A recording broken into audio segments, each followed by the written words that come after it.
Ang Bombo Radio Philippines. Fully digitalized. Numero 1 sa balita, komentaryo, drama at serbisyo publiko. Bombo Radio Philippines. Bombo Radio Philippines. Ang inyong number 1 at most trusted radio network in the country. Basta Radio Bombo! Oras sa Bombo Radio Iloilo, Philippine Standard Time, 45 minutos na nakaligad sa takna sining alas 11. Welcome sa pagpangalagad sa Bombo Hanay Zone 2 sa FM Bombo Radio Iloilo, ang flagship station sa the number 1 most trusted radio network kinakantri ang Bombo Radio Philippines. Adlaw kita karon sa Miyerkules, Oktubre 16 tuig 2024. Kagkaron sa aton sining Christmas countdown. Christmas is a time for sharing, giving gifts for everyone. 70 dias na lang kagapaskwa na. Sa gihapon inimo lang nimong kurman, Bombot Shama Blanco Hoover. Sa mga dalaguan kag mga nagapauna karon nga mga balita. OIC Mayor Jeffrey Ganson ginakabing nga krisis ang temporaryong interruption sa water supply sa syudad. Metro Pacific Iloilo Water ginako nga duha lang kabilog ang ilabok water supplier kag 40% ginang nadula sa maintenance sang flow water. Mga taxi driver hindi makadawa-dawa adlaw-adlaw bangod sa kompetensya sa GrabCar. Mga ginikanan, ginkalipay ang pagkuha sang mother tongue bilang medium of instruction sa pagtudlo halin sa kinder tubtob grade 3. Samtang ang Department of Education Regional Office 6 nagapati nga hindi madali madula ang mother tongue as medium of instruction bangod ini ang conversational language. Samtang dugang pa nga mga balita, Department of Education kag Philippine National Police nagpirma sa Memorandum of Agreement nga may tinutuyo sa pagsuporta sa kampanya batok iligal nga droga sa mga bulutuan. Muli madalagkuhan mga balita, issues kag impormasyon na main sentro karon sa aton sining pagpangalagan sa gihapon diri sa palatuntunan. Bombo Hanay sa Udo. Sa mga kabombo naton, nagahilapit na lang ang adlaw nga kung sa din ikaw ang sarang nga mangin isa iya kabaganihan. Paano? Ini pinaagi sa pagdonar sa imo siniyang dugo nga panigurado makasugpon gid sang kabuhi sang aton sini nga isig kapariho. Bugal naman liwat nga ginapapag-on sang Bombo Radio Philippines ang commitment sini sa pagtimong sang voluntary blood donation pinagi sa nationwide program nga dugong bombo sa Nobyembre 16 tuig 2024 sa 24 key cities sa din. May 31 ka mga fully digitalized Bombo Radio kag Star FM stations nga naga-operate. Sa dugong bombo sa nagligad sining tuig nakatipo ng Bombo Radio sang 2,502,450 cc sang dugo. Equivalent sini banwa is 2,502 liters ukon, 661.08 gallons ukon, 12.02 drums nga nakabulig sa pagdugang sa blood supply sang pungsod. Halin sang ginlunsyar, ang dugong bombo masobra na pulo na katuig ang nakaligad. Nakakontribute ini sang average nga 18 drums ang dugo kada tuig sa Philippine Red Cross. Ang dugong bombo campaign nga ini sa nationwide o nakaangko na sa nationwide recognition halin sa Philippine Red Cross bangod sa nako nga impact sini kag nabansagan gani nga Bloody Single Day Blood Donation Program kag samtang raga sa ulog ang Bombo Radio Philippines ang ika-58 or 58 noong anibersaryo subong nga tuig 2024 liwat nga paglunsyar sa sining inisyatibo in partnership with Bombo Radio Philippines Foundation nga nagapamatod sa wala nagakapunaw nga commitment sang network sa pagsalbar sang kabuhi. Ang pag-donate sang dugo sa Nobyembre 16 hindi sang simple gid lamang akto. Ini kay gayunan man nga mangin baganihan ka. Pinaagi sa pagdonar sang dugo, may gahom ikaw nga makasalbar sang kabuhi. Wala sang substitute sa dugo. Gani imo sini nga contribution, ang imo nga contribution makasugpon gid sang kabuhi isang mga labing nagakinahanglan ilabi na sa tiyon sa medical emergency. Gani ordinaryo ka man nga pumuluyo kon hindi, ang imo kaalwan sa pagdonar sang dugo sarang makabag-o sang kabuhi isang iban siniya nga tawo. Pinagi sa dugong Bombo Little Pain a Life to Gain, padayon nga ginatibong sang Bombo Radio ang spirit of volunteerism, unity, compassion sa pagpaluntad sa partnership sa dunga sa private sector kag humanitarian organizations para sa isa ka malig-on kag matinatapon nga sosyudad. Gani ginagta naton ang tanan nga mga kabombo naton kag subong man mga ka-Star Nation nga magpuylog kag manginbaganihan nga makasalbar sang kabuhi sa Nobyembre 16 tuig 2024. Ang dugong bombo 2024 diri sa Iloilo hiwaton sa ISAT University Gymnasium. Ang mga successful blood donors makabaton sang limited edition nga dugong bombo t-shirt apang first come first served ini sa aton sini nga mga kulturan.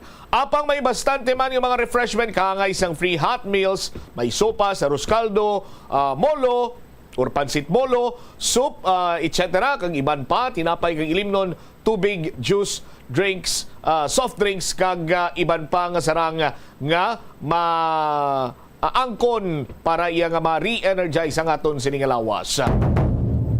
Markahin nyo ng kalendaryo, Nobyembre 16 sa Baruy ng Adlaw, dugong Bombo a Little Pain, a Life to Gain. 50 minutos na nakaligad sa takna siningala sa 11.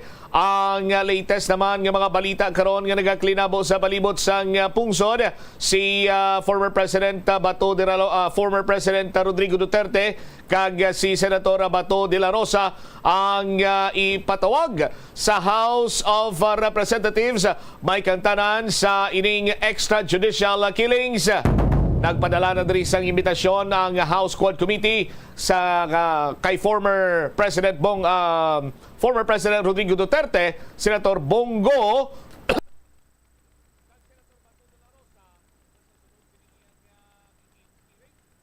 nga sa sunod siniya nga hearing banwa sarang sila nga makatambong, no? Ini may kantanan sa extrajudicial killing kag reward system sa drug war sa nakaligad sining administrasyon. Nagpadala sunod diri sa kay Quadcom Chairman Robert Barbers, nakapadala na ini sila kuno sa imbitasyon sa kay former President Duterte kag Senador sa Bongo and Bato de la Rosa. Pananglitan hindi makatambong sa hearing si Duterte, ginpayag ni Barbers nga ginarespeto man ini nila. Samtang Sandaygo kag Bato sa aton sini nga mga kabombo may ara kuno sang interparliamentary courtesy. Rason nga kung hindi man sini nila pwede sila kuno nga hindi magtambong sa nasambit sini nga hearing. Madumduman nga sadtong nakaligad sini nga si Managin buyagyag ni former PCSO General Manager kag retired Colonel Royena Garma nga gingamit ang Davao model sa drug war kung saan mayara sang kabaylong reward nga nagalabot iya sa 200,000 pesos tubtob 1 milyon sa tagsa ka mapatay nga drug personality. Madamo man sa mga ginpangbuyagyag ining si former PCSO General Manager Royena Garmao, katulad na ginlamang sa mga pinatsanay sang suspected drug lords. Nalakip na diri nga na-mensionar ining mag-asawa nga Boyet kag Miriam Unicta sa aton sini karon nga mga kabumbo ti pananglitan nga mabukaran mahusisaan ini banwa ti diri siguro kag may balawan naton kung ano ginman ang dugang pang mga impormasyon na tuhoy sa sining extrajudicial killings sa idalom sang previous administration sa aton sini karon niya mga kabombo nga konsedin nagpanawagan man diri gani ang pila sa mga human rights group, no, sang hustisya na tuoy iya sa mga nangin biktima sadto sang extrajudicial killing during the Duterte administration. Sa iban pa nga mga mainit karon nga mga balita, masobra isa pa kagatos ka mga illegal nga pogo ang panayon sa ila sining operation sunod diri sa sunod diri sa Presidential Anti-Organized Crime Commission o kun PAOK. Ginpayag ini ni PAOK spokesperson na Winston Casio nga masobra 100 or isa kagatos pa ang mga Philippine offshore gaming operators, no, Pogo Hubs nga naga-operate pa na yun ang operasyon sa aton sinikaroon niya mga kabumbo. No? Ang problema, kung sunod kay Casio, ang problema, ining mga illegal siniyang Pogo, panayon ang operation, no? Sa ila sininga pag-umpisa pa lang niya, ti illegal na, underground pa ining ila sininga operation. Problema, kung banwa, bangod nga ginalagas ini sila all over the country. No? Tiyamakon mo sinisad to anay, ginatos lang ila sila may empleyado. Suno kay Winston Casyong, parang spokesperson sa PAOK, subong iya, no? Naglabot na sa linibong ila sining mga empleyado. Oh.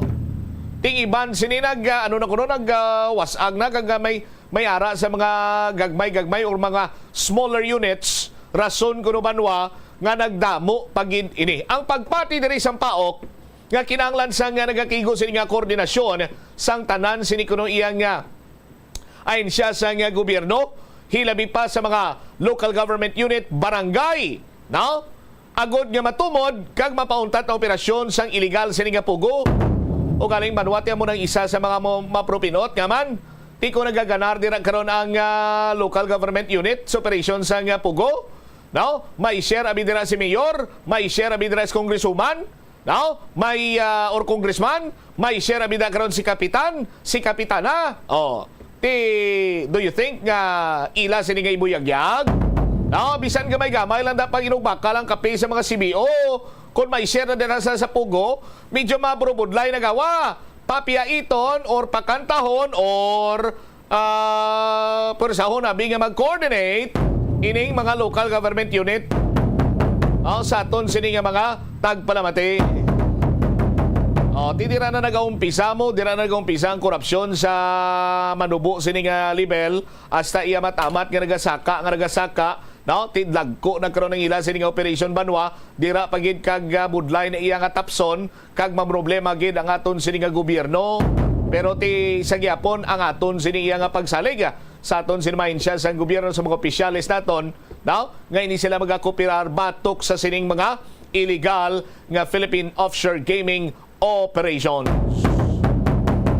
Oras naton 57 minutos na nakaligad sa takna sa alas 11. Dugang ang mga balita kag detalye sa mga nagapangunang mga bandalagkuan ng mga balita lokal inyo bantayan sa maray nga pagpalayag sa Bombo Anay sa Udto pagkatapos ang Bombo Network News. Nakahibalo ka bala nga ang color ang makaapekto sang imo nga modo santo sa pagtuon sang American Home Shield. Mayara sang correlation ang color kag mood. Kaangay sang pula nga nagapataas ang blood pressure kag heart rate. Apang mas maayo ang duag nga pula kunyara ini sa kusina bangod mas nagapagana ini sa pagkaon. Ang shades nga blue kag green ang ginaabiso sa mga psychologist nga nagakadapat yara sa sulod sang imo kwarto bangod ini nagapakalma sa paminsaron sang tawo. Yari nga mga epektibo nga pamaagi agud mapabilin nga safe ang pagkaon sa imo pamilya. Ipabili ng katilo. Maghugas sa mga kamot bago mag-uyat sa pagkaon. Kag masami nga himuon ini sa tiyon nga naghahanda ikaw sa pagkaon. Maghugas man sa mga kamot pagkatapos nga nagamit ikaw sa kasilyas. Hugasan kag tinluan sa maayo ang lamesa kag tanan nga mga kagamitan sa paghanda sa pagkaon. Siguraduhon man nga safe ang kusina kag pagkaon gikan sa mga insekto, mga peste kag iban pa nga mga sapat. Ini nga pahanumdom ang ginadulong sa imo sang the #1 and most trusted radio network in the country, Bombo Radio Philippines. Basta Radio Bombo! Ang tumandok sang Haro, Iloilo City nga si Melquiades Gamboa Ihereyos ang pinakauna nga Filipino nga nagtapos sang Doctor of Laws degree sa prestihiyoso nga Oxford University.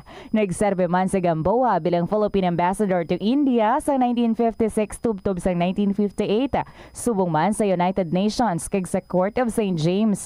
Nagsulat si Gamboa sang pila ka mga libro kaangay sang An Introduction to Philippine Law kag a Dictionary of International Law and Diplomacy. Ang pagpanguyab ang hindi man dapat kahangawan suno sa mga eksperto bangod isa ini ka natural nga proseso bilang response sa kakapoy. Apang ang ginpaandam sa mga eksperto amo ang sobra-sobra nga pagpanguyab sa diin masobra ka isa ang pagpanguyab sa sulod sang isa ka minuto bilang panugyan sa mga eksperto mas maayo gid nga mag Radyo Philippines. Fully digitalized. Numero 1 sa balita, komentaryo, drama at serbisyo publiko. Bombo Radio Philippines. Bombo Radio Philippines. Ang inyong number 1 at most trusted radio network in the country. Basta Radio Bombo! This is Bombo Network News, noontime edition broadcasting live at Bombo Radio Broadcast Center, Makati City, Philippines. Araw po ngayon ng Miyerkules, ika-16 sa buwan ng Oktubre taong 2024. Mga kabombo Castor Nation, sa ating pong Christmas countdown, 70 days to go, bagong araw ng Pasko. Sa ating mga headlines, ang Commission on Audit ipapatawag ng House Quad Committee para naman imbestigahan ang umano'y paggamit ng Intelligence Fund ni dating Pangulong Rodrigo Duterte sa pagbibigay ng reward sa drug war killings. Dating Philippine National Police Chief Albayalde naman wala pang natatanggap na imbitasyon upang ipaliwanag ang naging papel niya sa Duterte drug war. Itinangging may reward system noong Duterte drug war. Posibilidad na may nagkakanlong dito kay Attorney Harry Roque kaya hindi pa rin natatagpuan ng mga otoridad, inaalam na ng pulisya. Mga senador naman na dismaya sa regulasyong pinahihintulutan ng mga retired foreigners na manatili ng iligal dito sa Pilipinas kapalit na mahigit 1 milyong piso na bayad. Sa 22 na mga aspirants sumatras daw sa pagtakbo sa 2025 elections dyan sa Bicol Region. Sa international news naman, tutukan mamaya mahigit 200 Chinese inaresto sa Sri Lanka dahil sa bank scam. Ilang Vietnamese, Pinoy at Thai nationals dawit din. Samantala, Israeli Prime Minister Netanyahu naman nanindigang walang mangyayaring ceasefire sa Lebanon matapos magbanta ang militanteng Hezbollah. Sa balitang palagkasan, unang pagkatalo ngayong preseason na lasap ng defending champion Celtics mula yan sa Raptors. At live nationwide via satellite, dumako na tayo sa mga detalye ng ating mga balita. Ipapatawag umano ng House Committee on House Quad Committee ang Commission on Audit. Yan ay para sa investigasyon ukol sa Intelligence Fund ni dating Pangulong Rodrigo Duterte sa loob ng 6 na taon na kanyang panunungkulan. Ayon kay House Public Order and Safety Chairperson at Laguna Congressman Dan Fernandez, posible umanong ginamit ito sa pagbibigay ng reward doon sa mga drug war killings. Ginawa nga ng mambabatas ang naturang pahayag kasunod na rin ng revelasyon ni retired Police Colonel Ruina Garma sa pagdinig ng komite na ipinag-utos umano ng dating Pangulo ang pagpapatupad sa buong Pilipinas ng tinatawag na Davao Model, kung saan ay binibigyan ng pabuyang pera mga pulis na makakapatay ng mga umano'y drug personalities. Ayon kay Fernandez, lumalabas na ang naturang usapin ng ibinunyag nga ito ni Garma na nanggaling ang pera sa Palasyo Malacanang. Kaya't kung nanggaling umano ang naturang pondo sa pamahalaan at isinagawa ng kapulisan ang mga operasyon sa ilalim ng naturang pondo, ay ito umano ay kinakailangan masiyasat. Sinabi din ni Congressman Fernandez na ito ang kanilang tinitingnan kung paano ginamit ang partikular na intelligence fund ng Office of the President. Sa ilalim yan ng dating Pangulong Rodrigo Duterte para sa naturang reward system. Narito ang naging bahagi ng pahayag ni House Committee on Public Order and Safety Chairperson Dan Fernandez. There are operations being implemented by the administration or former administration o kahit ngayong administration na kapag police operation o kaya military operation, gagamit ka ng Intel Fund. So, we need to find out saan talaga kinuha yung pera. And we're pretty sure doon yun. Bagyan ang pahayag ni Congressman Dan Fernandez ng Santa Rosa City dyan sa Laguna. Samantala, bagamat dumadaan ang Intelligence Fund ng Office of the President sa audit ng Commission on Audit, hindi isinasa publiko ang findings ng komisyon dahil na rin sa security reasons. Pinabulaanan din ng mambabata sa mga pahayag ng mga kalyado ni dating Pangulong Rodrigo Duterte na kinakasangkapan umano ang House Quad Committee para sa demolition job at i-pressure ang mga testigo gaya ni na dating Philippine Charity Sweepstakes Office General Manager Garma, pati na ang iba pa para idiin si dating Pangulong Duterte at kanyang mga kaalyado kaugnay naman ng naturang mga usapin.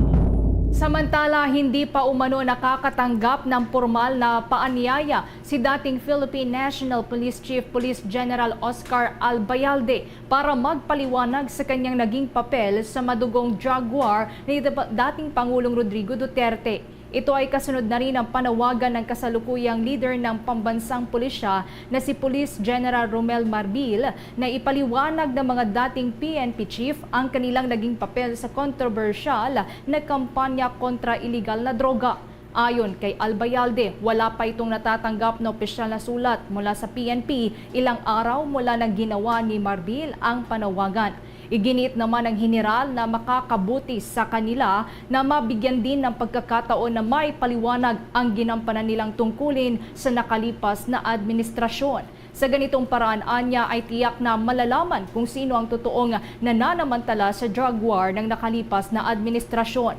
Ayon pa kay Albayalde, ilang beses na rin siyang dumalo sa pagdinig ng House Quad Committee at sumagot sa lahat ng mga katanungan ng mga mambabatas. Kaugnay niyan, narito ang bahagi ng pahayag ni dating PNP Chief Albayalde. Actually, hindi pa po. Nabalitaan lang po natin yan. At unang-una, maganda rin na po siguro yan para malaman na talaga kung sino talaga ang nag-take advantage doon sa sinasabing war on drugs ng dating Pangulong Rodrigo Duterte. Dahil marami pong nagiging haka-haka at marami pong nagsasalita na lalo ngayon. At yan naman po lahat ay nasa committee na, at alam po isusumiti na po ng Quadcom yan. Tagal na po tayo nag-attend din ng mga congressional hearing dyan. Siguro magmula po noong mga 3 months ago, nag-start na po yan. At wala na pong dapat pa siguro i-explain dyan dahil lahat naman po ay natatanong na doon sa hanggang ngayon ay Quad Committee na nag-umpisa po sa Committee on Human Rights na nag-umpisa po yan doon sa EJK kung tawagin. At lahat naman po yan ay nasa publiko na. Kung matatandaan nga, si Albayalde ay nagsilbing hepe ng pambansang pulisya mula Abril ng taong 2018 hanggang Oktubre ng taong 2019. Mga panahon na nasa kasagsagan pa ang kampanya ni dating Pangulong Rodrigo Duterte kontra sa iligal na droga. Kaugnay pa rin yan mga kabombo, binigyang diin ni dating Police General Oscar Albayalde na walang nangyaring reward system. Yan ay sa ilalim ng kampanya kontra illegal na droga ni dating Pangulong Rodrigo Duterte sa kanyang panahon.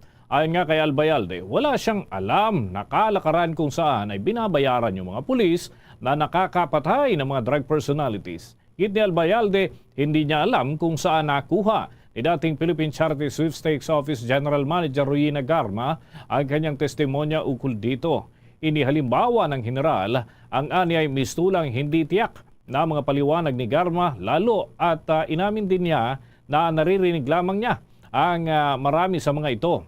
Ayon pa kay Albayalde, malabong may mangyayaring reward system noong panahon na siya ay pinuno ng pambansang pulisya dahil walang pondong nakalaan sa ilalim ng naturang kahalintulad na programa. Maliban sa operasyon na fund na lehitimong ginagamit sa mga operasyon ng pambansang pulisya ay wala na umanong excess pa para dito. Kaugnay niyan, narito pa mga pahayag ni dating Philippine National Police Chief Oscar Albayalde.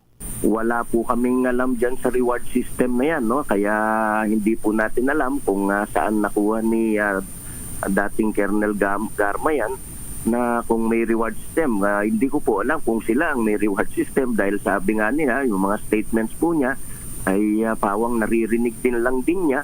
Ibig sabihin, hearsay po or baka sila po yun, pero ngunit po sa amin, lalo na kung ikaw ay regional director, lalo na po sa isang chief PNP, napakalabo naman po yun na meron pong reward na manggagaling sa'yo dahil unang-una wala naman pong nakalaan na reward para sa mga ganyang mga operations. Meron lang po yan talagang tunay na talagang operational fund kung tawagin. Yan naman po talaga ay pupunta sa mga iba't ibang mga police station.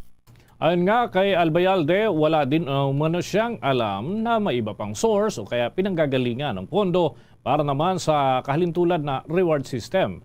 Kahit noong panahon umano na siyang namumuno sa pambansang pulisya, wala niyang naipapaabot sa kanya na may third party o kaya naman ay ibang panggagalingan ng pondo para dito. Gayunman, sinabi ni Albayalde na maaaring nabuong grupo o nagbuo ng grupo sina Garma nang hindi nalalaman ng liderato ng pambansang pulisya at sila lamang ang nakakaalam ng kanilang operasyon kasama na ang reward system. Narito pa ang patuloy ng pahayag ng dating pinuno ng pambansang pulisya, General Oscar Albayalde.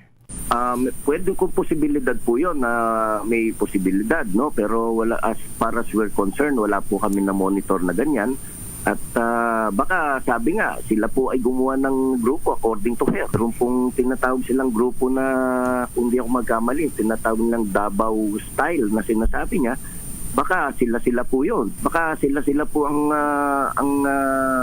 sinasabi niya.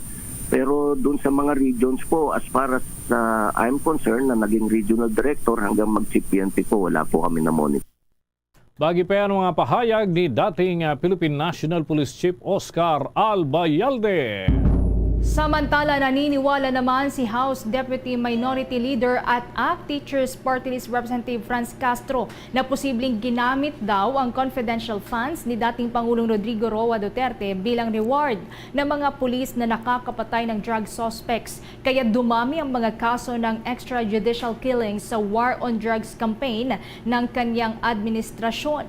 Sa pagdinig nga ng House Quad Committee noong nakalipas na araw ng Biyernes, tinanong ni Congressman Castro si dating General Manager ng Philippine Charity Sweepstakes Office at retired Police Colonel Royina Garma tungkol sa umano'y paglabas ng pondo na ginamit para pondohan ang mga extrajudicial killings. Hindi naman direktang kinumpirma ni Garma ang aligasyon at sinabing ayaw nitong mag-speculate sa naturang pagdinig at binasa ni Garma ang kanyang sinumpaang salaysay na tuwirang nag-uugnay naman kay dating Pangulong Duterte sa pagsasagawa ng pambansang kampanya na nagresulta sa mga extrajudicial killings ng mga pinaghihinalaang sangkot sa droga.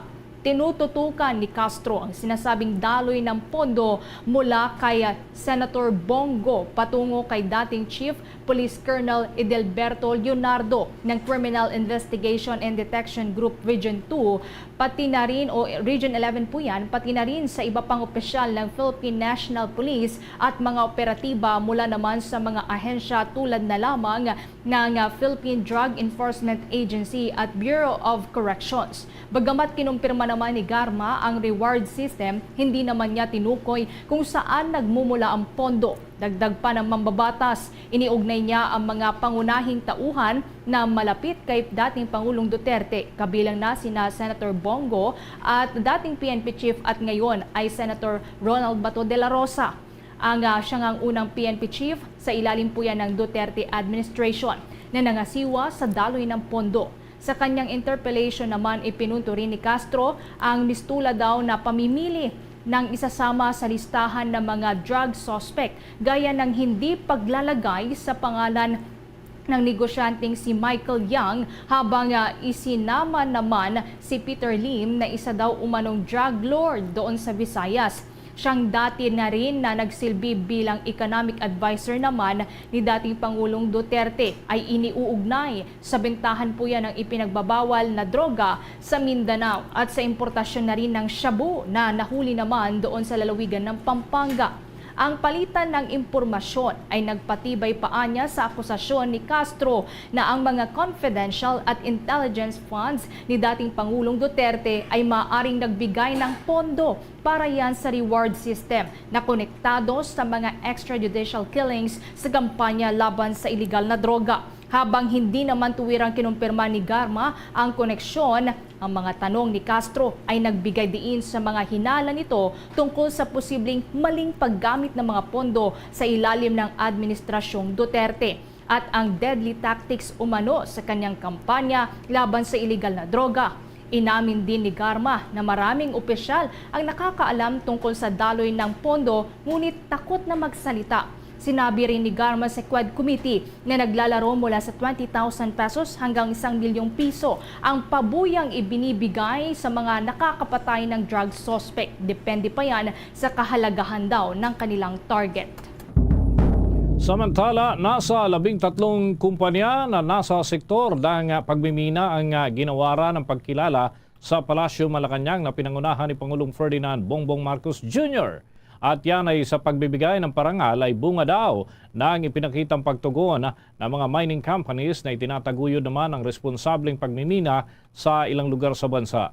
Binigyang diin ni Pangulong Marcos ang pagpapatupad ng mining practices na nagbibigay ng proteksyon para sa kapaligiran. Ito'y sa gitna na rin ng paniniguro na ang ginagawang extraction process ay malinis, epesyente at naibabalik sa ayos ang mga lupain. Dumaan na ang mga minahan kahit na sa paghalukay ng mga lupa, ngunit kinakailangan umano na ito ay maibalik at magamit muli ng komunidad at makapagpairal ng mga innovations para naman mas maging produktibo pa ang naturang mga lugar kahit nakuha ang ilang mga mineral na naiproseso. Malaki ang maibabawa sa wastage at pagkonsumo ng enerhiya kung may isa sa katuparan ng maayos at tama ang naturang mga hakbang. Narito ang bahagi ng pahayag ni Pangulong Ferdinand Marcos Jr. And at the same time, it is imperative that we adopt mining practices that prioritize the environment to ensure that our extraction processes are clean, efficient, and restore the land that has been mined. Bagi pa yan, mga pahayag ni Pangulong Ferdinand Marcos Jr. Sa iba pang balita, posible umanong may nagkakanlong kay dating presidential spokesperson Attorney Harry Roque. Ito ang sinabi ni Police Brigadier General Jean Fajardo, ang tagapagsalita ng Philippine National Police, lalo't wala pang indikasyon na nakalabas na ng Pilipinas, batay sa impormasyon ng Bureau of Immigration. Babala naman ni Fajardo na hindi rin lusot sa kaso ang mga posibleng nagkakanlong sa dating presidential spokesman.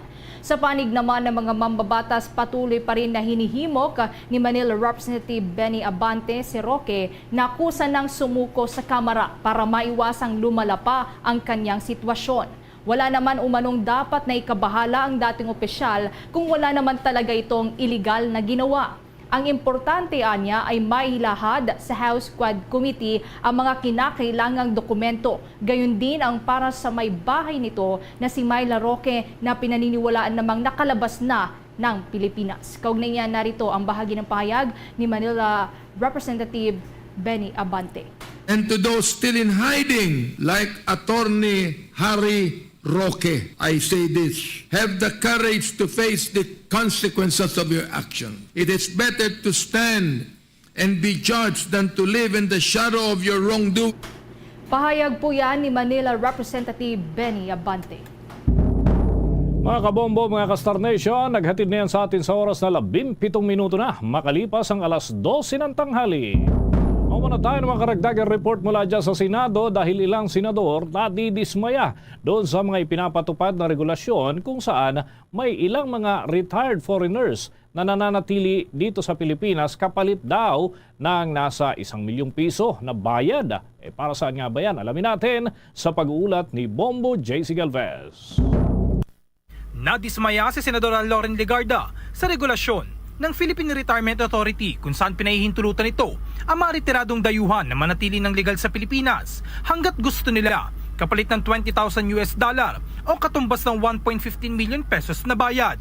Sa budget hearing ng Department of Tourism at mga touch agencies nito, hindi na nagtaka si Legarda kung bakit marami anya mga criminal syndicate dahil sa regulasyon ng PRA, kaya dapat anya itong repasuhin. Ayon kay PRA General Manager at CEO Roberto Zozobrado, nag-aalok ang ahensya sa mga foreigners na planong magretiro sa Pilipinas ng mga non-immigrant visa sa halagang $20,000 na maaaring ideposito sa alinman sa mga accredited banks nito. Kung ang foreigners anya ay tumatanggap ng pensyon mula $800 hanggang $1,200, sinabi ni Zozobrado na kailangan nilang magdeposito ng $10,000. Samantala, para sa mga dating Filipino citizen o officers ng mga multinational organization na tinatanggap ng Department of Foreign Affairs, kailangan nila anyang magbayad ng $1,500. 1 million pesos, That's right. 1.5. That's all they need and they can stay legally in the Philippines? That's all they need. Oh, haba naman. Then what benefits do they get? They can stay legally for how long? It's a non-immigrant visa that they get, and they can stay for as long as they want, unless they want to change their status and go back to their countries. But as long as the benefit they get is they can enter and exit out of the country. That's why there's so many syndicates here. For 1,500 million, 1.5 million pesos? Yeah. They can legally stay in the Philippines? Yes. Nasa 58,000 na mga dayuhan anya ang nagretiro sa Pilipinas mula 1997 hanggang sa kasalukuyan. Dagdag ni Zozo Brado, karamihan sa bilang na ito ay mula sa China at sunundan ng South Korea. Tiniyak naman ng Tourism Department na binabalansin nilang paghihikayat ng mga foreign retirees at ang foreign policy ng bansa. Siniguro rin ng PRA na tuwing tumatanggap sila ng mga bagong aplikante ay chinecheck nila ito sa Interpol database at tinihingan rin nila ng police clearance mula sa bansang panggagalingan ng mga retirees. Para sa Bombo Network News, ako si Bombo JC Galvez nag-uulat para sa number 1 and most trusted radio network in the country, Bombo Radio Philippines Basta Radio. Bombo! Hello, bundles of sure prizes. Sure win ka sa Dunkin'. Walang talo, sure ang panalo sa Dunkin' Bundles of Sure Prizes. Buy a participating donut bundle, feel the promo stuff, and win a sure prize from 1 classic donut to 100,000 pesos. Congrats in advance and... Hello, bundles of sure prizes. Sure win ka sa Dunkin'. See posters for details. Promo runs from October 10 to 25, 2024 only. Per DTI Fair Trade Permit number FTEB-198530, Series of 2024. Dunkin', pasalubong ng bayan. Bombo International News. Inaresto sa Sri Lanka ang mahigit 230 na Chinese national na sangkot sa umano'y malawakang online scam na bumibiktima sa mga international bank. Sa isinagawa pong serye ng pagsalakay ng Sri Lankan police sa iba't ibang lugar sa naturang bansa, nagawa nilang makumpiska ang kabuang 250 computer, 500 na mobile phones at iba pang electronic gadgets na umano'y ginagamit sa online scam. Sa pinakahuling pagsalakay ng pulisya, umabot sa 126 na Chinese national ang kanilang naaresto. Kasama dito ang 2 pang Vietnamese, 1 Thai national at 1 Pinoy. Maliban sa mga international bank, target din ng mga ito ang mga financial institutions sa Sri Lanka. Ang Sri Lanka nga ay may malakas po na telecommunication infrastructure at ito ang kauna-unahang bansa din sa South Asia na gumamit ng 5G network. Ayon sa pulisya, posibleng sinasamantala ng mga dayuhan ang magandang internet connectivity para sa kanilang illegal na online activities. Sa kasalukuyan, patuloy namang inaaral ng Sri Lankan authorities ang modus ng mga ito ng mga naaresto pong dayuhan at kung gaano nakalawak ang operasyon ng mga ito.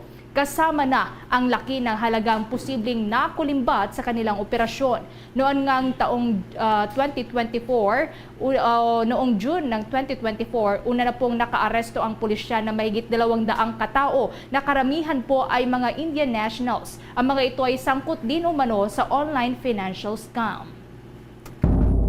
Sa kaugnay pa pong mga balita sa ibayong dagat, tinutulan naman ni Israeli Prime Minister Benjamin Netanyahu ang ideya ng ceasefire o tigil putukan doon sa Lebanon matapos na magbanta ang militanteng Hezbollah ng pagpapalawak pa sa kanilang mga pag-atake. Ginawa ng Israeli Prime Minister ang naturang pahayag, kasunod din ang pinaigting pa na pressure mula sa Amerika kaugnay sa mga ginagawang paggera ng Israel sa Lebanon at Gaza, kung saan binatikos din ng US ang kamakailang pambobomba sa Beirut at pagdemand ng mas marami pang tulong para sa mga Palestinong naiipit naman sa sagupaan sa Gaza.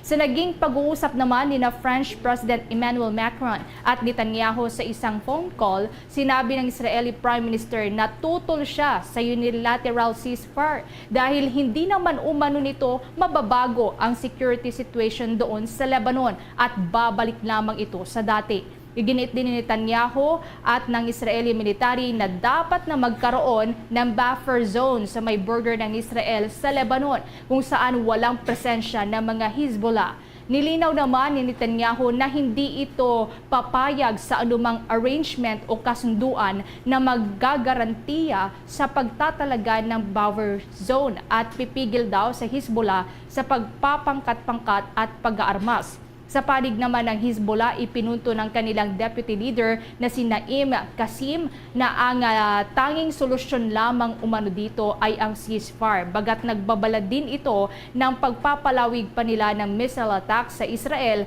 dahil nga daw sa pag-target ng Israel sa doon po sa Lebanon. Balik naman sa mga balita sa Pilipinas. Pero oras muna natin sa buong kapuluan, 25 minuto makalipas ang alas 12 ng tanghali. Muling nakapagtala ng dalawang phreatic eruption na events dyan sa Taal Volcano sa nakalipas na magdamag. Ayon nga sa ulat ng Philippine Institute of Volcanology and Seismology, tumagal ito ng 2 hanggang 14 na minuto. Dito ay nakapagtala ang ahensya ng sulfur dioxide flux na nasa 2,000 mahigit na tonelada kada araw. Mayroon ding upwelling ng mainit na volcanic fluid mula yan sa lawa ng Taal. Ang temperatura ay nasa 72.7 degrees Celsius batayan sa monitoring ng mga device na nakakalat na pinatatakbo ng Philippine Institute of Volcanology and Seismology. Nabatid ng steam plume ay may taas na 900 meters na itinuturing na katamtamang pagsingaw. Napadpad naman ang usok sa timog kanlurang bahagi ng naturang bulkan dyan sa lalawigan ng Batangas. Nananatili ang ground deformation na may namataan dyan sa bahagi ng Taal Caldera na meron pong panandali ang pamamaga ng parting gawing hilaga at timog silangan ng Taal Volcano Island. Sa iba pang balita, nanindigan po ang Right to Know, Right Now Coalition na isa pong non-governmental at poll advocacy group na sa pagkabahala nila sa naging hakbang ng Commission on Elections hinggil sa agarang pagbabago ng technology provider para sa election 2025 na Miro Systems. Ayon kay Ms. Malu Mangahas, nagpadala na ng demand letter sa Miro Systems para sa hinihingi nila na full and prompt public disclosure ng mga impormasyon, dokumento, data at iba pang mga pangangailangan pagdating sa bagong kontrata.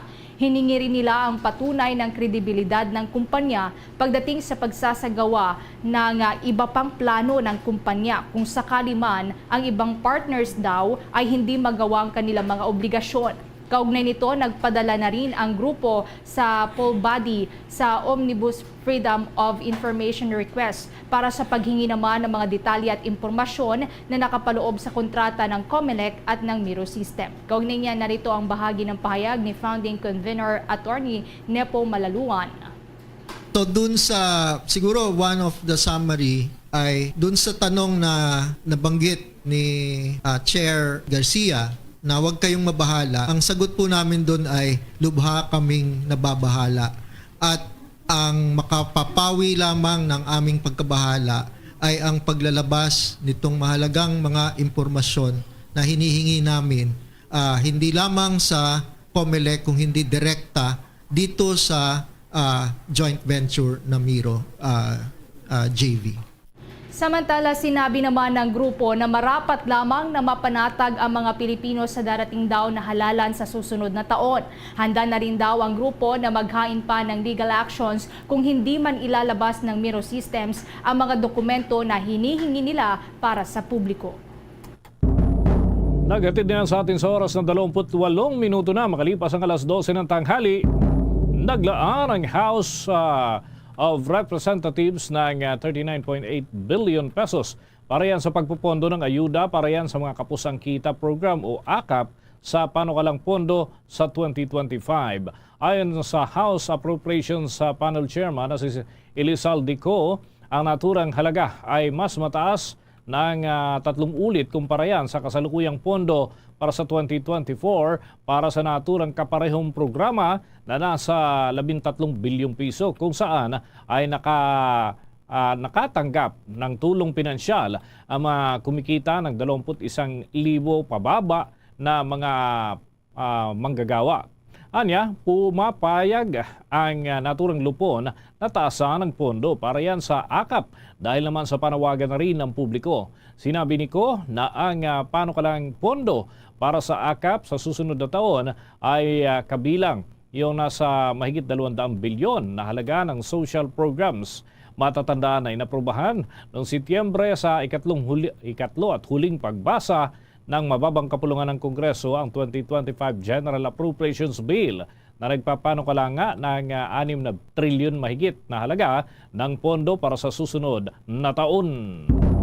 Samantala, kinikilala naman ng Department of Justice ang panawagang bumalik ang Pilipinas sa pagiging miyembro ng International Criminal Court o ICC. Maliban dito ay giniit din ni Justice Assistant Secretary Miko Clavano na kinikilala ng ahensya ang panawagan ng publiko na isumiti sa ICC ang report ng Quad Committee ng Kamara de Representantes ukol daw sa madugong drug war ni dating Pangulong Rodrigo Duterte. Gayunpaman, ginit naman ni Clavano na tanging si Pangulong Ferdinand Marcos Jr. lamang ang makakapagbuo ng desisyon hinggil dito bilang Chief Architect nga ng foreign policy ng ating bansa. Dahil dito, titindig at susunod niya ang kagawaran anuman ang desisyon ni Pangulong Bongbong Marcos. Samantala, taong 2019, noong kumalas nga ang Pilipinas mula sa ICC, sa ilalim po yan ni dating Pangulong Rodrigo Duterte. Kabilang sa mga iniimbestigahan ng ICC ay ang mga war crimes, crime of aggression, genocide at crimes against humanity. Si dating Pangulong Duterte naman ay isa sa mga subject ng Crime Against Humanity investigation ng international body dahil sa madungong serye na rin ng patayan noong sinimulan niya ang kampanya laban sa illegal na droga. Karagdagan pa sa mga balita, umaasa ang Department of Foreign Affairs na magpupositibo ang kampanya nito para naman mabigyan ang Pilipinas ng isang non-permanent seat sa United Nations Security Council. Maalala mga kabombo, personal na nanawagan si Department of Foreign Affairs Secretary Enrique Manalo sa United Nations upang suportahan ang kampanya nito para sa naturang posisyon. Ayon sa pinuno ng ahensya, nakahanda ito na tumulong para maabot ang commitment ng United Nations na matugunan ang iba't ibang mga krisis sa buong mundo, tulad na lamang ng geopolitical at maritime issues kasama na ang pagpapatupad ng mga programa para maipairal at maipalaganap ang kapayapaan. Maalala mga kabombo, dati nang nahalal ang Pilipinas bilang non-permanent member ng United Nations Security Council noong 1957, 1963, 1980 hanggang 1981 at 2004 hanggang 2005. Gaganapin ang halalan para naman sa United Nations Security Council sa 2027 hanggang 2028 term sa Hunyo ng taong 2026. Yan ay idaraos naman sa New York City dyan sa Estados Unidos. Unang naging bahagi ng United Nations Peacekeeping Operations ang Pilipinas 61 taon na ang nakakalipas. Mula noon ay nakapagpadala na ng ating bansa ng nasa 14,000 peacekeepers sa iba't ibang sulok ng mundo. Samantala, nakatakda pong magsagawa ng electronic raffle ng party list groups ang Commission on Elections sa araw na ng Biyernes, Oktubre 18 para matukoy na rin ang pagkakasunod-sunod ng mga ito sa opisyal na balota para sa 2025 midterm elections. Ayon kay COMELEC spokesperson John Rex Laudianco, matatanggal na sa bagong polisiya ang nakagawiang alphabetical order ng mga party list group. Sinabi din ng COMELEC official na live stream nila ang naturang e-raffle sa kanilang official streaming platforms. Base nga sa Commission on Elections Resolution number 11068, isasagawa ang raffle sa Oktubre 18 bandang alas 9 po yan ng umaga sa tanggapan ng COMELEC sa Intramuros, Maynila. Papayagan naman na makilahok sa naturang raffle ang existing party list groups, organisasyon o koalisyon na may active registration sa araw ng raffle at mga nakapaghain na ng manifestation of intent to participate sa party list system at newly registered na party list group. Kuha tayo mga kabombo ng karagdagang report. Nasa 13 milyon na pagkakautang na itinuturing na mastermind, nakikitang motibo sa pagpatay doon sa mag-asawang online seller sa lalawigan ng Pampanga. May 7 suspect arestado na. Alamin natin ang mga development dyan sa pag-uulat ni Bombo Kelly Cordero. Naaresto na ang mga sospek kabilang na ang mastermind sa pagpatay sa mag-asawang online seller sa Pampanga noong October 4. Sa inisyal na investigasyon, ayon kay Police Brigadier General Gene Fajardo, Public Information Office Chief at Spokesperson ng Philippine National Police, may 30 million na utang ang mastermind sa mag-asawa at ito ang nakikitang motibo sa krimen. Sa ngayon, hawak na ng Police Regional Office 3 ang 7 sospek kabilang na ang riding in tandem na sina Arnold Taylan at Arnel Buwan na naging daan para mahuli ang kanilang mga kasamahan at ang mastermind na kinilalang si Anthony Limon. Lumalabas po ma'am ay itong sinasabi, alleged na mastermind po na sinasabing online seller po ay sinasabing may malaking pagkakautang dito sa mag-asawang online seller. So yun po yung direction po ng lumabas sa investigation po ng Pampanga PPO. We have to commend po the efforts po ng Pampanga PPO for solving this case po, including yung pagkaka-identify po ng mastermind at they have in their custody po yung mga suspects and masterminds. Ayon kay PNP Region 3 Director Police Brigadier General Red Maranan, si Limon ay isa ring online seller at nakabase sa Nueva Ecija at ang iba pang kasamahan nito na naaresto ay isang malaking gun for hire group ayon kay Maranan na umaming sangkot sa 12 kaso ng murder case sa Central Luzon. Nasabat ng otoridad sa mga sospek ang motor at sasakyan na ginamit sa krimen, iba't ibang kalibre ng baril, granada at mga bala, katana at IDs at may na-recover rin na nasa 204,000 na cash na sinasabing mula sa ibinayad na 900,000 sa mga gunman. Ang mga sospek ay mahaharap ngayon sa kasong double murder. Para sa Bombo Network News, Bombo Kelly Cordero nag-uulat para sa number 1 and most trusted radio network in the country, Bombo Radio Philippines. Basta Radio, Bombo! Inihayag naman ni Quezon City Police District spokesperson Police Captain Feby Madrid na mas papalakasin pa nila ang intelligence at crime prevention para matiyak ang ligtas na 2025 national and local elections. Ayon kay Madrid, naglalatag na sila ng mga checkpoints sa iba't ibang parte ng Quezon City. Bukod pa rito, ang pagde-deploy nila ng mga kapulisan sa mismong panahon ng halalan. Paalala naman ng Quezon City Police District sa publiko, bukas ang helpline 122 ng Quezon City sakaling may mangailangan po ng tulong o may mangyaring kaguluhan o tensyon sa kanilang lugar. Nakahanda umano nga umaksyon dito ang kapulisan. Tinayak rin ni Madrid ang pakikipag-ugnayan nila sa mga kapulisan sa bawat barangay para na rin sa tahimik at matagumpay na halalan. Oras natin mga kabombo, mga ka-Star Nation, sa buong kapuluan, ganap na ang 26 na minuto bago sumapit ang alauna ng hapon. Inihayag ng National Bureau of Investigation na may bagong modus operandi umano ang mga malalaking Philippine Offshore Gaming Operators o POGO. Ayon yan kay National Bureau of Investigation Director Jaime Santiago, ang mga malalaking POGO kasi ay naghahati-hati umano sa malilit na grupo para ipagpatuloy pa rin ang kanilang mga illegal na operasyon at para hindi raw mahalata at para hindi mabilis na matuntun ang mga ito ay umuupa raw ang mga yan ng residential units at mga apartment. Inihayag pa nito na nang iharap niya ang 17 mga foreign nationals na mga empleyado ng sinalakay na Philippine Offshore Gaming Operator o Scam Hub sa Makati City kamakailan lang. Pagtitiyak nga ng National Bureau of Investigation, patuloy ang isinasagawa nila na cyber patrolling at sinasabing kahit itong maliliit na operasyon ay hindi makakalusot sa kanila. Una nang iniulat na mahigpit na ipinagpasalamat ng mga operatiba ng National Bureau of Investigation at Philippine National Police ang direktiba ni Pangulong Ferdinand Bongbong Marcos Jr. na dapat nang ipasara ang mga Philippine Offshore Gaming Operators sa bansa sa layuning mabuwag na ang mga ito bago pa man matapos ang kasalukuyang taon.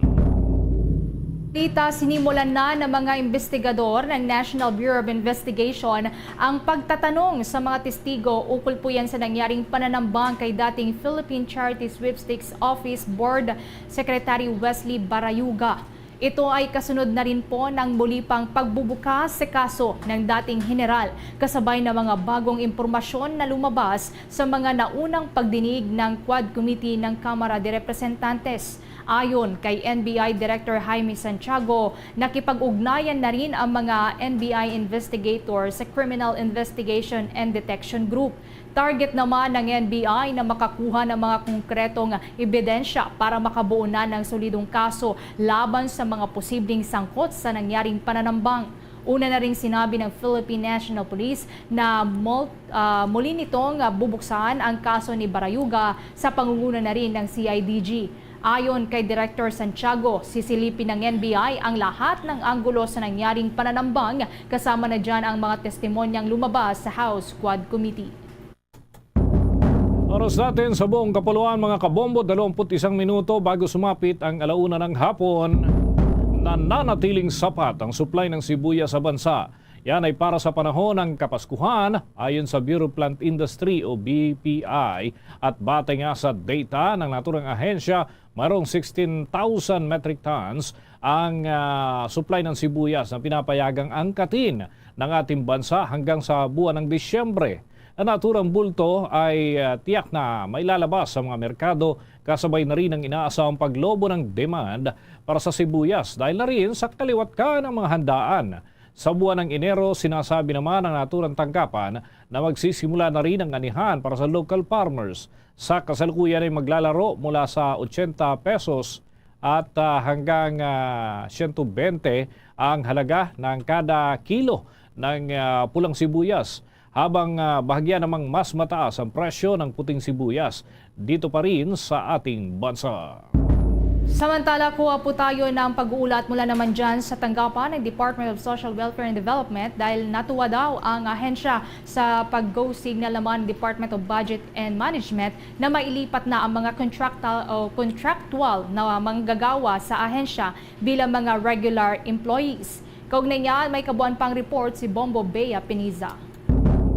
Kinagalak ni Department of Social Welfare and Development Secretary Rex Gatchalian ang go signal ng Department of Budget and Management na mailipat na ang mahigit 4,000 hanggang 5,000 mga contractual workers bilang mga regular na empleyado ng DSWD sa nakaraang pagdinig ng budget ng ahensya nitong Lunes. Ayon kay Department of Budget and Management Assistant Secretary Leonido Pulido, patuloy silang nakikipag-ugnayan sa Department of Social Welfare and Development para mapagplanuhang mabuti ang programang ito nang matugunan ang mga issue ng ENDO sa contractual workers sa ahensya. Sa kasalukuyan kasi, nailipat na ang halos 6,000 na contract of service workers bilang mga contractual workers sa ahensya ng DSWD. Ang susunod na hakbang naman ng DBM ay mabigyan ng regular na position sa loob ng ahensya ng DSWD ang 4,000 hanggang 5,000 mula sa mga ito. Madam Chair, there's a continuing effort with DSWD in order to start the regularization, Madam Chair, of at least 4,000 to 5,000 po of the existing contractual positions. Target naman ng ahensya na mailagay sa mga regular job positions sa mga ito bago matapos ang taon ng 2024. Samantala sa kabila ng pagkakaroon ng natitirang 2 buwan ngayong taon ay gagawin anya ng DSWD at ng DBM ang kanilang best efforts para maisakatuparan ang programang ito. Hopefully by this year, Madam Chair, we're looking at 4,000 to 5,000. Yes. We're coordinating with the DSWD through the Office of the Secretary. Teka, this year doesn't have much left. You're talking about 2 months. Mahahabol mo yung 4,000 to 5,000 na yan? Na maging permanent? Yes, Madam Chair. We're quite confident na kaya naman po habulin. This year? Best efforts. Yes, Madam Chair. Matatandaan namang sa mga nakaraang pagdinig ay patuloy na isinulong ni Gatchalian ang pagkakaroon ng plantilla positions para sa job security ng mga empleyado ng ahensya. Para sa Bombo Network News, Bombo Bea Piniza nag-uulat. Para sa number 1 and most trusted radio network in the country, Bombo Radio Philippines. Basta Radio, Bombo! Bombo Sports News. Dito muna tayo mga kabombo para sa mga basketball fanatics. Ipinalasap ng Toronto Raptors sa Boston Celtics ang unang pagkatalo para sa preseason sa kabila ng comeback effort ng defending champion. Sa unang quarter pa lamang mga kabombo ay nagpaulan na ang Raptors ng 46 points habang 27 lamang ang naging ganti ng Celtics. Gayunman, bumangon ang Celtics sa ikalawang quarter at nagbuhos naman ito ng 40 points kontra sa 20 points na nagawa ng Raptors daan upang makalamang ang Celtics ng 1 punto. At pagpasok ng third quarter, muling bumalik ang sigla ng Raptors at nagpakawala ng 31 points habang 19 points lamang ang naitugon dito ng Celtics. Pagpasok na ng fourth quarter ay tinangka ng Celtics na lumamang gamit naman ng 32 last quarter points. Ngunit hindi naman nagpabaya ang Raptors at binantayan ang comeback effort ng 2024 NBA champion. Nagtapos ang laro sa score ng 119-118 pabor sa Toronto Raptors. Nagpakawala ng 26 points at 10 assists at 9 rebounds ang forward na si Scottie Barnes, habang 27 points naman ang naging ambag ng guard na si Grady Dick. At sa Boston Celtics naman mga kabombo, bagamat preseason game pa lamang ito, ibinabad ito si Jason Tatum na may 34 points o 34 minutes at gumawa ng 24 points at 8 rebounds. Nag-boost din ng 23 points ang guard na si Redick White. At bago pa man ang naturang laban, 4 na magkakasunod na game ang naipanalo ng Boston, habang ito ay nasa ikalawang panalo ng Raptors. Hawak ang 2 pagkatalo. At inaasahan mga kabombo ang mas exciting pa ng mga laban sa mga susunod na laro. Samantala, sa ibang balita, nasilayan po ng ilang mga residente doon sa lalawigan ng Batanes ang rocket na pinalipad ng China mula sa Taiwan Satellite Launch Center sa may Shanxi Province. Ang naturang rocket ay ang Long March 6 carrier na may dala-dalang grupo ng mga satellite patungo sa kalawakan. Batay nga sa ilang larawan nakuha ng mga residente mula sa hilagang bahagi ng ating bansa, tanaw ang paglibad ng rocket sa kalawakan ilang oras mula ng pinalipad dito ng China. Makikita rin ang pagliwanag ng kalawakan kasabay ng pagdaan ng naturang rocket.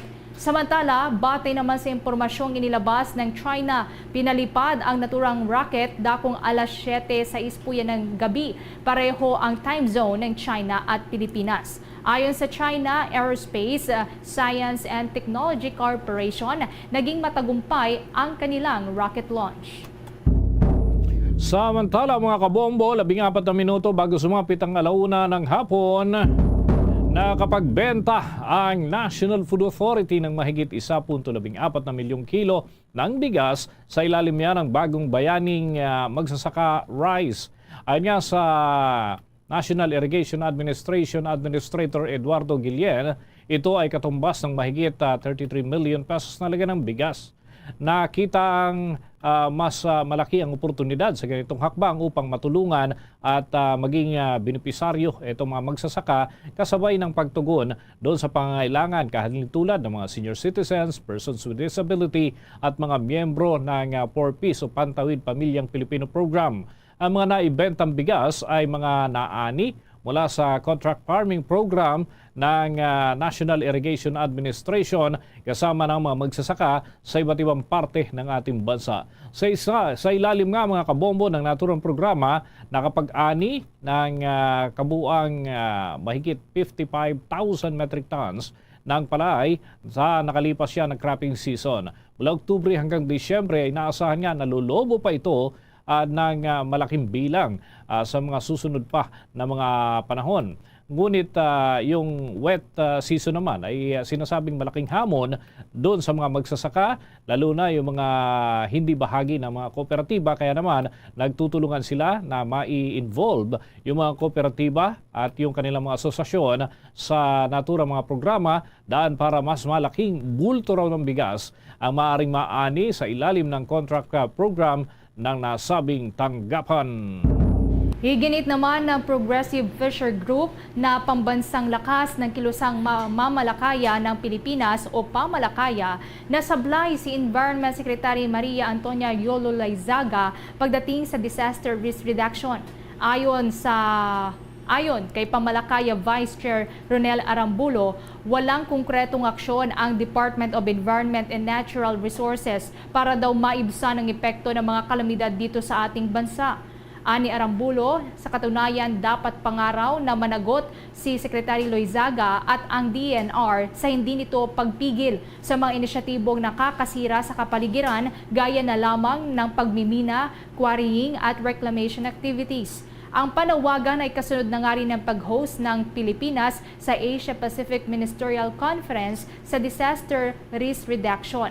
Matatandaan ngang binatikos din ng naturang grupo noong buwan ng Marso ang planong pagpapatuloy ng 2 reclamation projects sa may Manila Bay dahil nagdudulot daw ito ng patuloy na pagkasira ng kapaligiran at hanap buhay na rin ng mga kababayan nating mangingisda. Mga kabombo, mga ka-Star Nation, kuha na tayo ng mga report mula sa ating mga himpilan. Mahigit 20 na mga aspirants para sa paparating sanang eleksyon ay nagsiatras dyan sa Bicol Region. Alamin natin kung bakit. May balita ang Bombo Radio Legazpi. Nasa 22 na mga aspirants sa Bicol Region na ang tuluyang umatras sa pagtakbo sa 2025 elections. Sa nasabing bilang, 3 ang mula sa lalawigan ng Albay habang 1 ang umatras sa Camarines Norte at 15 sa Camarines Sur. 2 aspirants rin ang umatras sa lalawigan ng Masbate at 1 sa Sorsogon. Ayon kay Commission on Elections Bicol Director Attorney Jane Valeza sa panayam ng Bombo Radio Legazpi, napawang mga personal na rason ang dahilan ng pag-atras ng mga ito. Samantala, sinabi ng opisyal na walang pumipigil sa pag-withdraw ng kandidatura ng mga aspirants, subalit kinakailangan anya na gawin ito ng mas maaga habang hindi pa nagpiprint ng balota. Paliwanag ni Valesa na sa Nobyembre magsisimula ng printing ng balota kaya ang mga atras sa kandidatura sa nasabing panahon ay may sasama pa rin sa balota ang pangalan. Samantala, pagdating naman sa substitution, sinabi ng opisyal na papayagan na lamang ito ng komisyon kung ang naghain ng kandidatura ay binawian ng buhay o tuluyan ang nawala ng kapasidad na tumakbo sa posisyon. Magko-configure na kami ng machine. So yung mga nag-withdraw after that, may include pa rin yung mga pangalan nila sa balota. Kasi nga, hindi naman pwedeng every time na mag-withdraw, babaguhin namin yung configuration ng machine. So hindi po pwede. That's why we have to follow the timelines. Para sa The Vote 2025 update, ito si Bombo Romela sa Kayan Wanda sa nag-uulat for the #1 and most trusted radio network in the country, Bombo Radio Philippines. Basta Radio, Bombo! Samantala, dyan naman sa may Cebu, ang mga kapulisan po inihahanda na rin ang mga kaso laban sa 38 na mga hindi daw dokumentadong Chinese nationals na umano'y sangkot sa iligal na operasyon ng Pogo. Kaugnayan, kumuha pa tayo ng report mula sa Bombo Radio Cebu. Inihahanda na ng kapulisan ng Mualboal Police Station ang formal na pagsasampa ng kasong illegal overstaying laban sa 38 hindi dokumentadong mga Chinese nationals na hinihinalang sangkot sa illegal na Philippine Offshore Gambling Operation o POGO sa bayan ng Mualboal, Cebu. Ito ang kinumpirma ni Police Captain Brigido Paca, ang hepe ng Mualboal Police Station, na magsasampa sila ng mga kaso laban sa mga hindi dokumentadong dayuhan dahil sa paglabag sa Alien Registration Act of 1950 o Republic Act of 562. Ito ay matapos ipatupad ng mga otoridad ang search warrant na naka-address sa isa sa mga nahuli na Chinese na si Zai Chiying at iba pang 37 na nanatili sa isang maliit na resort sa barangay Saavedra. Sa pamamagitan ng search warrant, nakupiska ng mga pulis ang 12 ng gadgets mula sa mga dayuhan, kabilang dito ang 34 na computer set, 4 na laptop at 226 na smartphones. Ayon kay Paca, sasailalim sa forensic examination ang mga nakupiskang gadget para malaman kung ginamit ito sa anumang illegal na aktibidad tulad ng offshore online gambling. Kung maalala noong Oktubre 9, na-raid ng mga pulis sa Mualboal ang isang resort ilang araw matapos makatanggap ng tip mula sa isang concerned citizen tungkol sa hindi pangkaraniwang high-speed internet request mula sa maliit na establishmento. At natagpuan nila ang 38 Chinese na nabigong magpakita ng anumang dokumento kabilang ang mga pasaporte upang patunayan ang kanilang pagkakilanlan. Ngayon na sinampahan na po natin sila ng kaso ng violation sa Section 7 sa Republic Act number 562 as amended by Republic Act 751, the Alien Registration Act. Lahat ng nakuha at na-recover doon during sa search warrant na in-implement natin kagabi, hindi kasi nakuha doon sa on-site kasama ng RACO 7 kasi naka-off na po lahat ng mga computer at yung ibang cellphone. Chinik nila kasi yung iba baka na-reformat na. So pag meron na pong result galing sa RACO 7, so doon na natin ma-determine kung ano pong klaseng illegal or kung meron bang illegal activities na ginagawa itong mga undocumented Chinese national na naristo po natin dito sa Mualboal. Mula rito sa lungsod Luwigan ng Cebu, Bombo Joanna Cañati para sa #1 and most trusted radio network in the country, Bombo Radio Philippines. Basta Radio, Bombo! Samantala, dyan naman po sa may City of Pines na Baguio City, inamin na hindi pa sila handa na magsilbi bilang host ng Batang Pinoy 2025. Kaugnay yan, may report pa ang Bombo Radio Baguio. Inihayag ng lokal na gobyerno ng Baguio City na hindi pa handa ang lungsod na magsilbi bilang host ng Batang Pinoy sa susunod na taon. Sa panayam ng Bombo Radio kay City Administrator Engineer Bonifacio de la Peña, sinabi niyang kahit maraming nais na maging host ang City of Pines, wala pa silang planong makibid dahil kasalukuyang inaayos at pinapaganda ang mga sporting venues. Noong nakaraang buwan, bumisita sa Baguio City ang ilang pambansang atleta, kabilang ang mga bronze medalist ng Paris Olympics 2024 na sina Nesty Peticio at Ira Villegas upang suriin kung kayang mag-host ang lungsod para sa Batang Pinoy. Gayunpaman, inaasahang matatapos ang pag-aayos ng Baguio City Athletic Bowl sa unang quarter ng susunod na taon, kaya't makakapagsimula na ang lungsod na mag-host sa mga susunod na taon. Aming gusto dito sa Baguio, sa Baguio sana, no? Ang Batang Pinoy. Pero hindi pa pwede kasi hopefully by 2025 at the end siguro, or siguro palampasin na natin 2025 hanggat matapos ko lahat ang mga facilities sa athletic ball.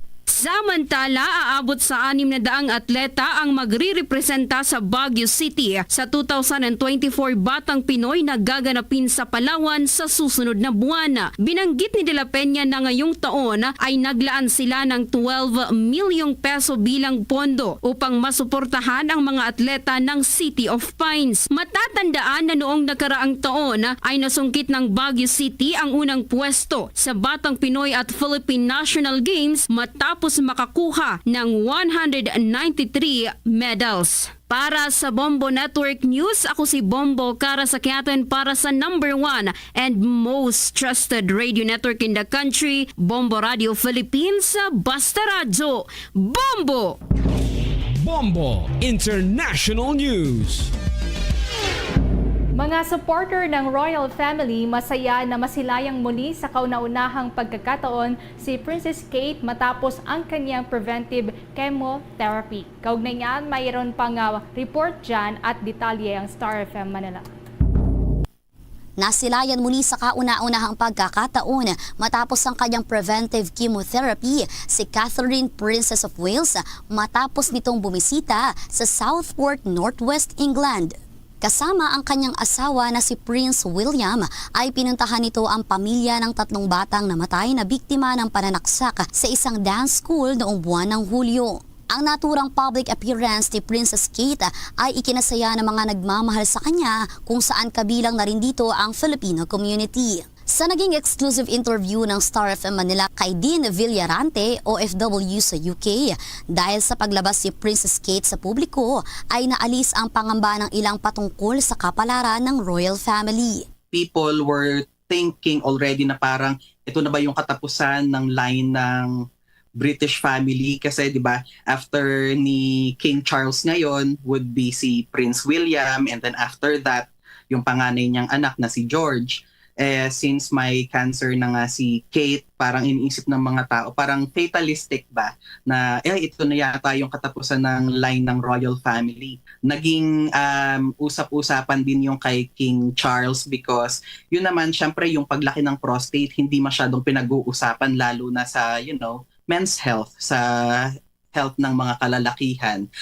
So, yun, nag-spark din yun ng mga conversation dito sa UK. And I think naging mas malaki lang na issue ngayon yung kay Princess Kate because she was gone from the public eye for some time. Bagamat nakabalik na si Princess Kate sa kanyang trabaho, aminado naman ito na malayo pa ang kanyang tatahakin patungo sa full recovery.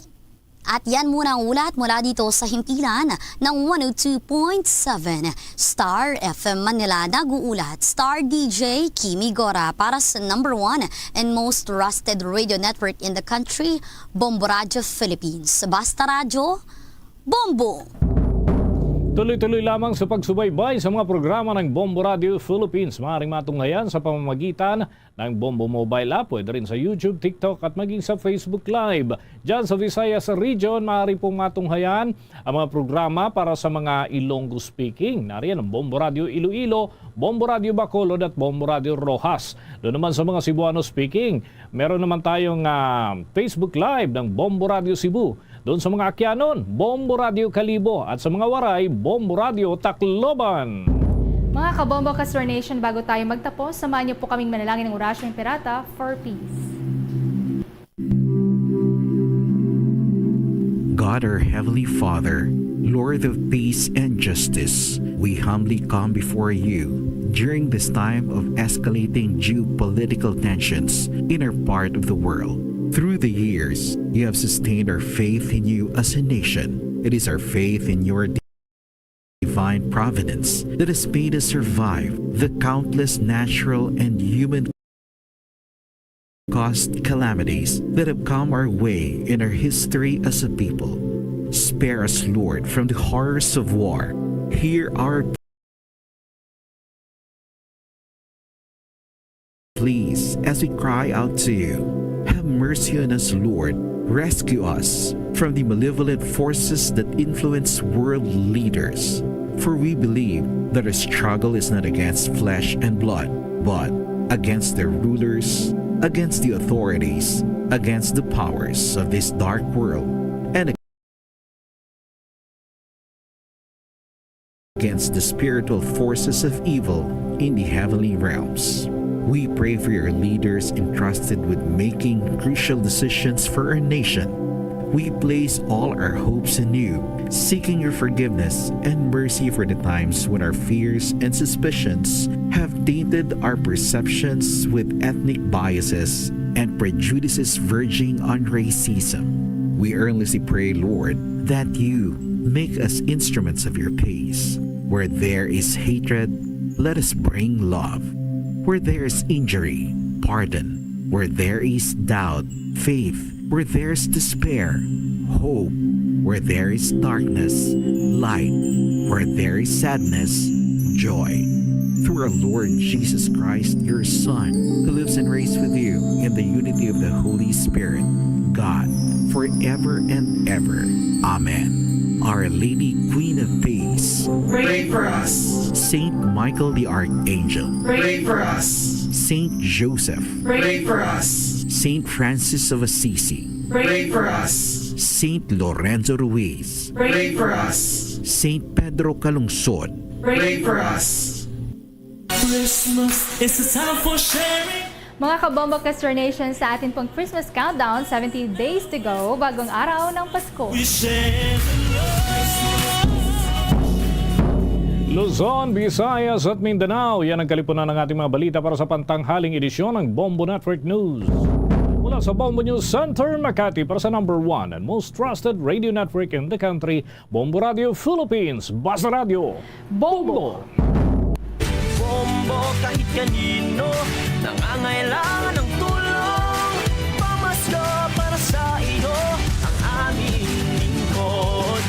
Maligayang Pasko sa lahat, Star FM at Bombo Radio. At Bombo Radio.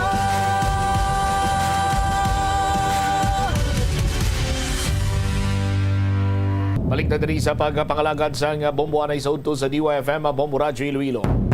Problemado karon mga taxi driver bangod nga ti pigado gid ang ila sini kuno iyang bintahanay kag ang ginatudlo nila nga rason sa pigado sini nga bintahanay among ila ka kompetisya nga grab a car. I-check naton diri ang mga balita with the Bombo Jomar Villa. Lakip na sini karon sang ginpa under custody kung tani isang iya sini nga pamilya no sa Molo PNP galing kay nakapalagyo pero natigayon man ini nga madakpan sang magkatapo sang Molo PNP. Mga balita nagikan sa patrol with a Bombo Jomar Villa. Jom sa report, please come in. Bombo Champ, isa diri sa karon sa gidalantaw kun nga pigado ang bintahanay no sa mga taxi driver bangod sa sining kompetensya kakay sining Grab car kag mga rider adres sa syudad sang Iloilo. Isa diri sa napakigungutan naton nga taxi driver amo si Wilmar Lopez. Do mga 6 years na ini siya nga nagabiyahe diri sa bahin sa syudad sang Iloilo. Sunod sa natungdan, do mga isa na kunusman nga do mahina ang iya sining benta kag daway gid siya sang ginansa kay do kulang pa sa arkila kag husto lang sa panggatong, no, ang iya sining main cam sa bilog sa isa ka adlaw kay ang iya sining arkila 1,500 tapos ang iya sining tughong 1,000, no, so for the total mga 2,150 ang kabilugan. Ti ang income yan ay kuno-kuno ko sa tag 1,800 lang, na may kulang pa sa gani. Dere bumutsam ti isa diri sa ginakabalakan sini kay may duha sa kamakbataan ang ibanti sa sini ang ginagatas pa amo ni kisa nga do kulang pa kuno inog bakal sa nga gatas sa nga sini bata amo nang nagabiyahe lang siya bilog nga adlaw, no, 24 hours ang sini nga biyahe agod nga ti makabawi man siya sa sining income kag makahatag sang kinanglanon man sang iya sining pamilya. So isa diri sa ginalantaw kun nga naapektuhan ang ilang sining biyahe bangod sa sining isa to sa traffic situation ti normal man lang nga amo na sitwasyon diri sa syudad sang Iloilo kag ay kadua amo ang kompetensya sa dalan, no, kay kun ang tawon damo nasubong ang ining mga grab car address syudad sang Iloilo ti sunod sa tungdan nga imbes sa ilap kung tani makadto ti dito na lang ang iba nga nagapabuk sa grab car, no, bumutsam ti isa na sa gidalantaw sining kompetensya man kung paano nga napektuhan man ang ila sini karon nga biyahe bumutsam. Actually ini si Wilmar Lopez kage man ni siya kuno nag-drive, no, sa grab galing do naghalin siya kay do hindi man kuno maayo, no, ang sistema siniabi, no, amo to nagbiyahe na lang siya sa taxi kay ang pinagkalain sang grab kag taxi so madamo ni, no, una ti sa Pletihay bubutsam, no, ti kun mag taxi kaya ang ginahatag mo ya cash gid mo, no, sige mo sining driver pero kun niya sa grab ang baydanay baya online, no, so do cashless why siya sang hambal abi nga ti may idaho kagid nga kwarta sa driver. Ay kadua sining pinagkalain mas bintaha ang grab car kay man ang ila siniyang biyahe kadagwa nila sigurado gid nga may ara sang pasero, no, kay booking ini sila bumbutsam ti unlike ya sa taxi kun way sang pasero galibot sila swertehon kun may pasero ti malason kun ay no, ti kisa sa sobra nila kalibot diri sa syudad mambaraydan sila sining gatong, no, so do mo na ang bentaha karon kun ara sa grab kumparaya sa taxi abi, no, nga nagarkila ini man nasambit karon nga driver bumutsam ti magluwas sina ang isa sa apektado amo ang traffic, na kaysa kuno ti kun may mga idulong sila especially kun aga hindi sila kabalik-balik dayon sa ila sining ginaparkingan bangod sa sining traffic situation diri sa bahin sa syudad sang Iloilo. At the same time ang ining mga ginpangdugang sini karon nga mga traffic light especially diri sa may area sa Nabitasan nga daw mo na kunong isa sa gidalantaw Manila nga naga-cause man sang delay, no, sang ila sining biyahe nga daw mayo pa kuno sa una nga duway lang kuno sang traffic light ang nasambit karon nga area kay do kagamay kag kakitid sang dalan amo na nga nagapugok ang trapiko sa nasambit karon nga area bumutsam, no, sa aton sidiga mga kabumbo. Ang sa na-mention diri sang taxi driver ti amo na sa ila sila nga part kay ti may mga pasahero ban kisa gahambal nga ti grab na lang ta kay kisa ti taxi do ang mahina ang aircon, no, ang hangin sa sulod sang taxi bubutsam kay iban sunong taxi do way ma-maintenance mayo ti suno sa kay Wilmar Lopez pinilion, no, kay ti may mga iban man nga taxi driver nga kanami man mag-handle sang ila sini nga unit, no, ginasagod man sa mayo pero ti may ara gid ya nga ting iban kisa ado na kulangan sa maintenance amo nang iban sini nga pasahero nga may ara sa nga reklamo sa part diri karon sa mga taxi unit sa syudad sang Iloilo kumpara sa Grab, no, kay ang iban sini nga mga Grab car driver ang ila sini nga salakyan mismo, no, personal ang ginagamit sini sa pagbiyahe diri sa syudad sang Iloilo. Ari plano si Wilmar Lopez, ang taxi driver diri sa mapakigangutan sa Bobo Radio.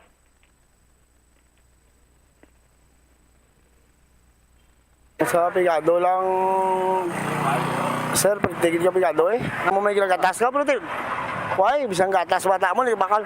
Ilang bilog bataan mo? 2, sir. Pila edad da? Isa ka tuig, isa, 4 ka tuig. So mali balantayan gid. Balantayan, kit sir eh. Dadlaw gasto, may allowance pa ka kinder kung bata. Misis mo ako? Sa balay naman, sir. Birthday bata? Oo.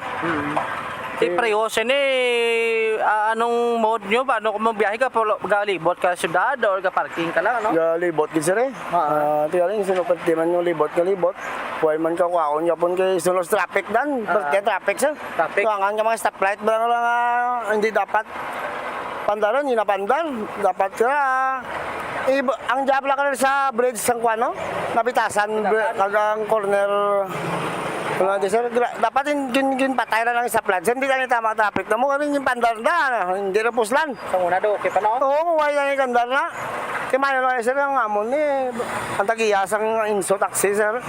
Do, babuot ng mga insindido.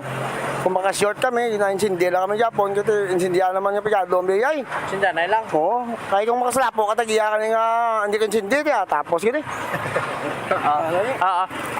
Magluwas sa traffic, paano makapekto ang Grab car, sir? Hindi. Ang antes amon pa tayo pa sir, ginakuha pa sang Grab. Grab, no? Oo. Ang mas barato kung update si Grabaw? Hindi man sir, parehas man. Kaya sa Grab ang kwalin sir mo. Pero ang problema, kay Ilaya wala sila gastuon nga gasolina nga para sa amon nga libot kami para makapasahero. Kay Ilaya wala sila sa tawag lang. Surbo lang nila gwaya. Antes sila maglagan.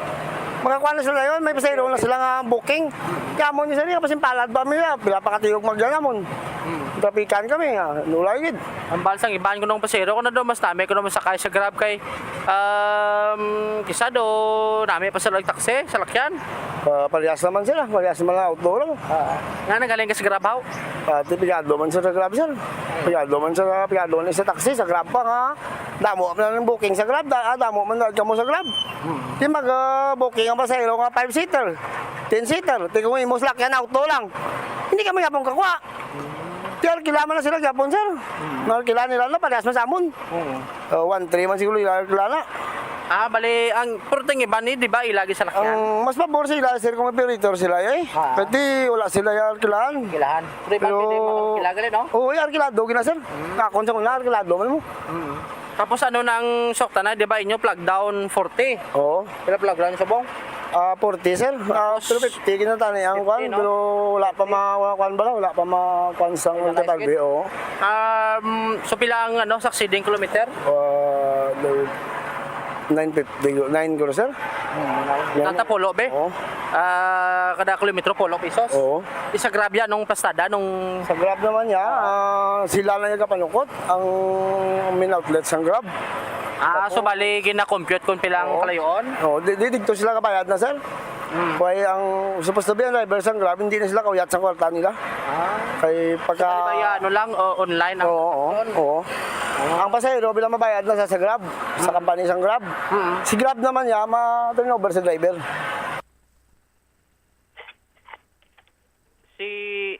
Si Wilmar Lopez dari Bumbuchamp ang taxi driver, no, nga napakigangutan naton diri sa bahin sa syudad sang Iloilo. Tiya mo nang mga isa diri sa ginapalabot nga komento nga ti ang iban sini kulang tawon tado gina-prepared gid ang Grab car, no, nga magluwas to nga ti nami ang bugas ang aircon sa sulod, sino man bipasiro nga di ka na uyon ka na mabugnaw nga man nga bala mo jom subong at simpo praktikal katama na ang tagsa-tagsa sa aton. No? For example, ma'am bala iya ang taxi driver nga apektado amon biyahe kay matraffic. Ti bala mo nga matraffic dira kamagi. Hambal sa na interview mo nga driver, hindi kami kabalik dayon. Hindi sila kabalik dayon sa diin nga may terminal di sa mga taksiyaw. Ang iban sa lodging house ga park, kinato sa lodging house ga park mo? Oh. Ti hambalya sige ang libot ya. Tapos subong gapark man lang sa gali sa lodging house. May mga base kis aga libot, may mga base man ga parking. Oh. Ti ang sabahin abi sang mga taxi driver or sa mga taxi gani, may pipila man kita ka reklamo nga mga nabaton. No? Kung maghambag ka nga apektado kay traffic, kung traffic gani Joms, bisan way hulag, pero sige patak sang metro, ti paano ikaw maperdi sinadrabi kay nagapatak man ng metro? Di ba? Now, ang bintaha sang Grab kay kuno barato, amo siya mo sadto, no? Ti kun lang taon ni mong Grab, for example, dalan mapa ang imo siniyang ano nang tawag, pick up location. Tapos ang imo sini nga destination butang tabi sa may Plazuela. Ti pag-click mo sang amo sina from mapa to Plazuela, ginapakita na dadiyon ang imo sini nga ruta kung diin ikaw maagi pinakamalapit. So na-calculate na dayon kung pila ang imo sini nga balayran. Kag pag-confirm mo sang imo nga booking, hulaton mo na lang ang Grab car nga pasakyo niya ka kag idulong niya ka. Now, nga barato sila bangod kay the moment nga mag-book ikaw kag natumod mo kundi ng imo destination, may computation na dadayon ang Grab or ang system sang Grab kung pila ka kilometrahe kag pila sining imo nga balayran. So fix na iya. Magluwas lang kung very satisfied gin ikaw sa Grab driver nga naghatag ikaw iya sang tip. Pagkatapos sina Joms, sa sining Grab car, hindi ikaw iya pwede nga maglisa sa imo sining nga ruta nga naagyan or gin-confirm mo na nga ruta. Unlike iya sa taxi, mambal ikaw abi halin ikaw sa West Visayas State University Medical Center. Mapadulong ikaw sa stasyon sang Bumburadyo. No? Ti damo sang choices nimo nga pwede nga mangin ruta. No? May ara man na iya nga pinakamadasig kag pinakamalapit. Pero gakatingala ka kung kisa nga iagi pa ko maliko pa di sahaw nga dito pagid sa malibot nga amo siya mo santo.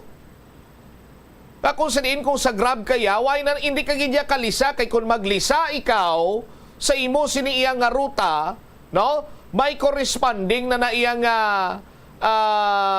anong tawag sina nila do may caution na nasimo kag do kung kapila kakabes nga mag out of route kaya sa imo sining mga pasahero do may mga penalty kaning mabaton. Oh.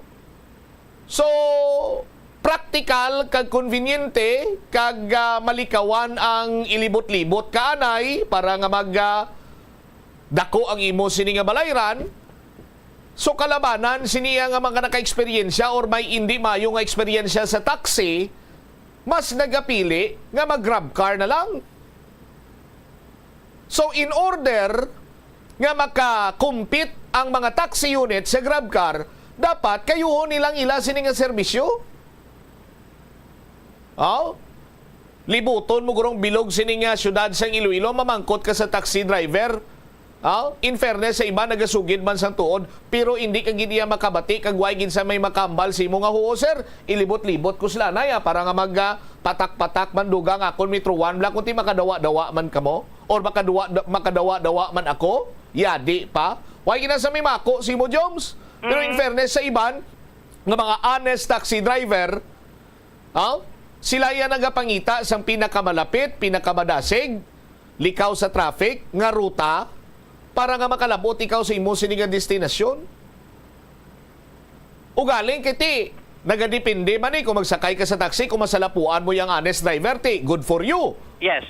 But kung masalapuan mo da yang laban pa yung istambay niya sa biyahe niya, tapos ikaw iyang pasahero sa imo yabawion niya ang iya siningagin istambay, ibalda kaya Unlike iya nga kung mag-grab ka, halin ka abi diri sa may Parula, kadto ka sa may Mandurriao, kadto kami sa may Plasuila 2 kay mabakal ka to sang mabakal ka sang labas ng isda nga barato kag mga karne dira kag mga utanon kadto ka sa Plasuila 2 sa ila sining market. Ang imo nga location pag book mo na dira pakadto sa imo nga destination, calculated na ina sang Grab system, kalkulado naman ang imo sini nga bayad. Nabalaan naman na diyo kundi ng pinakamalapit kag pinakamadasig sini nga ruta. Kag fix na ina iya sa liwat unless nga magtip iya ang pasahero sa Grab driver. Di ba na, Joms? Posible matabo na kung mambal pasero nga very satisfied gid siya bubutsam no sa pag sakaya sa Grab car no kay amo nang kalabanan ng reklamo mo iban sining pasero gambal gani nga ginsakyan mo tong taxi do ba sigarilyo sulod haw nati amo nang mga bintaha kag mga disbintaha nati like sa mga Grab car ni kisa kung magbuka mahulat ka pa like kung magtaxi ka kisa pagwa mo may gahulat nga daan mo na diri sa imo sining opisina abi bubutsam no ti amo na ang mga advantages no kag mga disadvantages nga nakita naton sa mga taxi at the same time sa mga Grab car nga tinagabiyahe diri karon sa bahin sa syudad sa Iloilo ti amo to nambal ni Wilmar no nga hindi man tanan nga mga Grab driver ilagid mga unit ang iban sinigali ginarkilahan Manila bubutsam do say man kunos taxi naga-range from 1,000 to 1,500 no depende na sa unit no kung medyo bago unit mo ti medyo mahal-mahal man ang arkila kag kung medyo dandaan ti ara lang sa 1,000 pesos ang imo siniya nga arkila pero ang sa Grab di man gali kuno may cash payments bubutsam no suno sige palabot des kilala taho nga pwede ka man kabayad gali cash ti kun depende man no kung may mga sulod imo sini nga online accounts da imo sini nga mga bank cards dara karon di pwede ka man kabayad ikaw yung online magsakay sa Grab car yati siyempre cashless transaction ka na ya kay balaan ko ang imo sini nga e-wallet daw pila ka bilog do 7 ka bilog ang e-wallet din ni Bumbo Jomar ya lunsay tanan mayunod na Bumbo Mela kung dumalang-alang gabisyo abi ang internet ang kahita ni Bumbo Jomar do 4 bilog tapos do may label pa ng isa ang isa kang isa may label na ano to ganing yung pakita isa ko nagligad para sa balay para sa basta ang nasiplatan ko pag ito ya pang lingaw-lingaw ito ganing ipamangkot kung marano nga kahita na yung mga may label nga pang lingaw-lingaw jobs mga kisa ka-stress man ta sa mga sabraban bla kisa nga panumdom. Anyway, tiyan mo lang na Jomsa, pwede gid nga makakumpit ang taxi, no? Sa aton sini mga kabumbo, kag mabuligan taman naton sini nga mga kabumbo nga mga taxi driver. The only thing is that they have to be honest, kag subong man i-improve Manila ang ila sini nga mga taxi unit dira di ba Bumbo Jomar?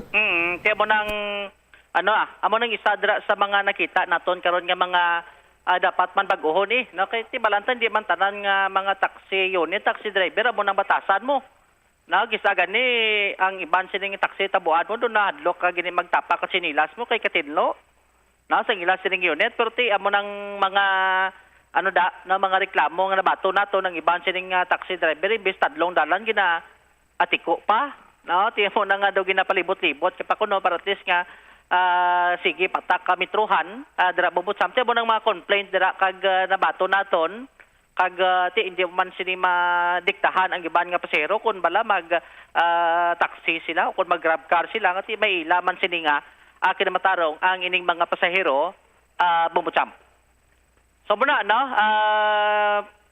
try taman din labot karon kung ano ang mga reaksyon sini man sang sang ila sini nga presidente no, sa Association of Taxi Operators Panay, no, kon balati halos tanan gid man nga unit sini nga apektado, no, sa mo sini nga concern karon nga hindi laman grab ka car ang kompetensya kundi ang sitwasyon man sang syudad in terms karon sa traffic sa during rush hour babutsam sa aton sini nga mga kabombo. Sa piyak sini nga bahin dalontan lang, no, kay subungod to napuhag maning pumuloyo karon, no, sa bahin sang Molo Police Station kag taga Barangay Katilingban, no, kay ngunang information naton nga ang detainee kuno sa may Molo PNP ang nakapalagyo bumbutsam, no, so gin verify naton gipadulungan naton ang Molo PNP Station kag natigayon naton diri ko mapakigangutan si Police Captain Ryan Christ Inot ang hepe sa Molo PNP Station. So ining subject gali o kung ining nalagyo ining 32 anyos, no, nga lalaki residente karon sa Barangay Katilingban. So ginklaro diri ni Police Captain Inot nga hindi nila detainee, no, ining nasambit karon nga individual kundi ini siya ang subject karon nga ipa-rehab, no. Kay ang istorya sinigali halin ni siya sa may Barangay Katilingban, didto siya nagatiner upon siya sining asawa kag kabataan. Tigin pakamayo sa asawa nga dalon sa police station kay ning nasambit karon nga individual nagawaras kag may mga abes kuno nga nagapamahog ini siya, no, bisan siya sining asawa kag pamilya didto bumbutsam. So nag-decide ang pamilya nga dalon sa may bahin sang Molo PNP agod nga ipaidalom sa rehab. Ti ang problema nila kay way pa sang doktor, tigin prepare sang pamilya nga didto lang sa police station bangod nga ti kampante man sila ay kung dito kag matagaan sang nagkakaigo nga tensyon, unlike kung dito sila sining puloy abasi ko ano pablam tabo bumbutsam. Ti suno sa pamilya nga way sila maguna-una nga mo nagali matabo nga mabalik to sila sa ila sining balay kag way nila matulupangdan kay ang asawa pagdulong niya to Molo PNP naglakat ini siya kay nagkadto sa ospital mamangkot tani to kung may doktor nga bilabol kag kung paano nga paibay-dalom sa rehab ang yes ining bana galing sa may western dubuas pa kunong schedule. So pagbalik niya nakibot siya nga way na to kag ano na to, no, nagpaningitaay na to sang bahin sang Molo PNP kundi na to nagkanto ang iya sini nga bana tig pangita to siguro to mga masusubra man isak oras, no, ang pangita ay hasta nga nakitaan didto man sa nasambit yang nga barangay ining nasambit yang individual bumbutsam. Ti suno kay Police Captain Inot posible kay may ara ni siya sa mental disorder. Ining nasambit karon yang subject kay nadakpan ni siya sa bypass operation 2016 kag nakagwa 2017.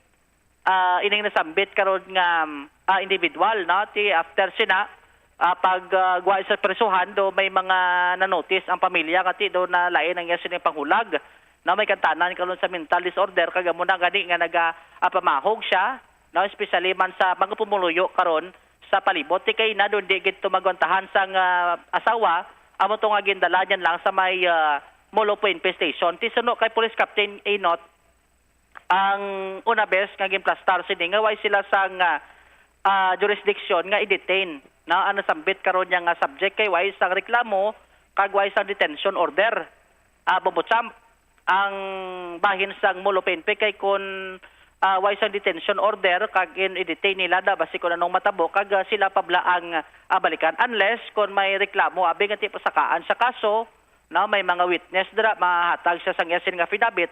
So that's the time nga ma-detain sila depende karon sa kaso nga ipasaka sa iya kag sa reglementary period kung pila ka oras ini siya nga itiner sa bahin sang prisuhan. Ti galing ang natabo kay na kay manti kun way sang detention order ti way sang right ka mag detain, no, ang Molo PNP sa sining nasambit ya nga subject sa bypass akon sa sining subject ni karon nga nadakpan sa bypass sa 2016 kag nakagawa sa 2017 bumutsam nakasulod siya, no, ara sa compound sang Molo PNP sang ini siya ang nakapalagyo dito sa nasambit nga area kay kun nantawon nato ng Molo PNP antes ka makasulod gid mismo sa ila sini nga desk.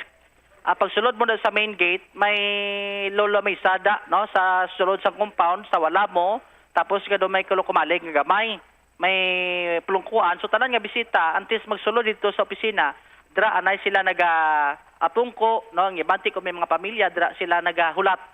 No so didto kay nagin butang ang subject ining nasambit karon nga individual kag amo na no kag amo to nga nakatalagyo siya kag babalik dito sa ila sini nga puloy-an bubutsam si Police Captain Ryan Christ Inot la sang mapakigangutan sang Bombo Radio. Sa totoo no, hindi po natin siya matatawag na detainee kaya hindi man natin siya arrested kag wala gid kita rights nga iprisuhon ta siya kay wala man siya complain. Pwede pa kita na mabalikan sang illegal detention kung prisuhon ta siya nga wala man gani siya complain. Actually, ang ato ni nga person may ara ini siya mental disorder due to withdrawal effect. Kay balaan nyo nabaybas ni siya way 2016 kag nakagwa 2018. Kay kanina when nag-breakfast ko, nakastorya ko man siya. Gidala siya di sang mga barangay tanod naton kay ang iya asawa nangayos ang assistance bully kay iparehab ni siya kay nagbalik naman ang iya sakit sa iya paminsaron. Ang asawa nagapanigurado lang nga hindi bala mahitabo sa iya ang nahitabo to sa Saraga kay balaan mo ang iya live-in ni medyo may sa paminsaron na nga isa assistance kaga nagbuling makita sa subong ginahulat-ulat na lang ang iya doktor. Amo to nga daw nagpuli siya kay balaan mo hindi gid siya magparehab na hadlok siya. Diri siya comfort zone niya di nga magkadto di sa station kay ang iya parents, ang iya papa ex-policeman diri nag-retired sa Mulo. Amo na nga komportable gid siya nga kung ara siya sa Mulo makita yang mga pulis daw matadlong siya kay upod sang iya papa mo di malaygayan siya nga hindi ka magapanda pahimunong kada amo na so amo lang ginaton mabulig kaga hindi ta siya pwede matawag nga detainee. Kay sino ni bata? Sino nga pulis nga retired sa Mulo ang bata ni? While ato na mention na Bombo-champ no kay gusto niya man matagaan karon sang privacy ni ang natabo pero ang asawa do nag-react lang siya kay na no sa Aras Police Station kay ang paglaom sini nga safety na bla nangaway na sang matabo ti kun paano nga pakag nakabalik pa to sa ila sining barangay no ang iya sining nga banat ti subong do ginaproseso nila nga faila na lang sang kasong dogin pahog yato may threat amo tong ipasaka nga kaso pero ang purpose ni nga ma-detain siya no bubuta basta buwas nga ti makapaydalom karon sa rehab ining nasambit karon nga individual no ti amo na nang purpose na para at least ma-justify nga ma-detain siya sa police station kay ti kun way sang file nga kaso so way sang right nga mag-detain ang Molo PNP regarding karon sa sining nasambit nga individual Bombo-champ. All right. Ini si Bombo Jomar Villa para sa number 1 most trusted radio network in the country, Bombo Radio Philippines. Basta Radio, Bombo! Salamat gid na Bombo Jomar Villa sa imo siniya nga follow-up report. Di luyag kung tanis ang pamilya nga ipakustodi sa kapulisan. Magpakigangot sa magahatag kung tani isang psychological needs niya kay manti daw hindi na mayon dagan sang utok niya kuno kung si Captain Inot pagani niya posible sa withdrawal ini no didto kag ginasakit niyang iya sining asawa bangod gati kung sano pat indiferensyado nang iya sining panguna-una sa aton sining mga kabombo o galing kay ara siya sa sulod sa police station, ipakustodi siya kung tani.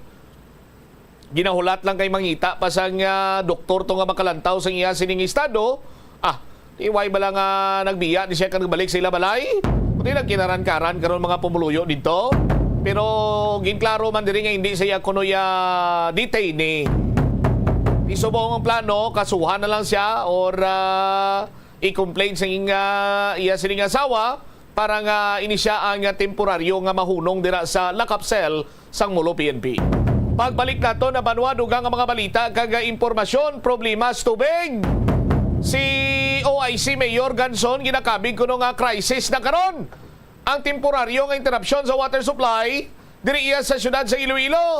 Kag Metro Pacific Iloilo Water ginako nga duha lang kabilog ang ilang bulk water supplier kag 40% gid ang nadula sa maintenance sang flow water. Balikan tayo ni matapos sa bilang importante nga mga panumdum oras naton 34 minutos na nakaligad sa tak ng alauna. The Farmers Bazaar, your traditional public market with the touch of Plazuela Dos, ang isa ka lugar nga gintukod sa tion kag sa kasagsagan sa COVID-19 pandemic nga may tinutuyo nga maghatag sa imo sang safe marketing experience. Subong nga ang COVID-19 hindi na gid man dako nga pamahog kag nagapakadto na kita sa next normal. Rest assured nga ang Farmers Bazaar will further evolve agud yung magpadayon sa paghatag sa inyo sing satisfying marketing experience. The Farmers Bazaar sa lower level tara na pahamtang ang fish, poultry kag meat section para naman sa inyo mga kinahanglanon nga prutas, utang kag iban pa, magbisita sa upper level pinaagi sa paggamit sa hagdanan o kon sa pagkadto direkta sa parking lot. The Farmers Bazaar, your traditional public market with the touch of Plazuela Dos. Plazuela de Iloilo Billboard of Activities for October 13 to 19, 2024. The Rock Station Band is overflowing with excitement na good maghatag sa inyo sa one great musical blitz sa concert at the Plaza.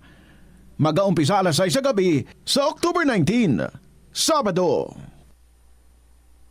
Sa tion sa musical show, napulo ka mga matahom nga Plazuela de Iloilo, special edition mags kag madamo pa nga iban ang iga-paraffle sa masuki sa Plazuela de Iloilo.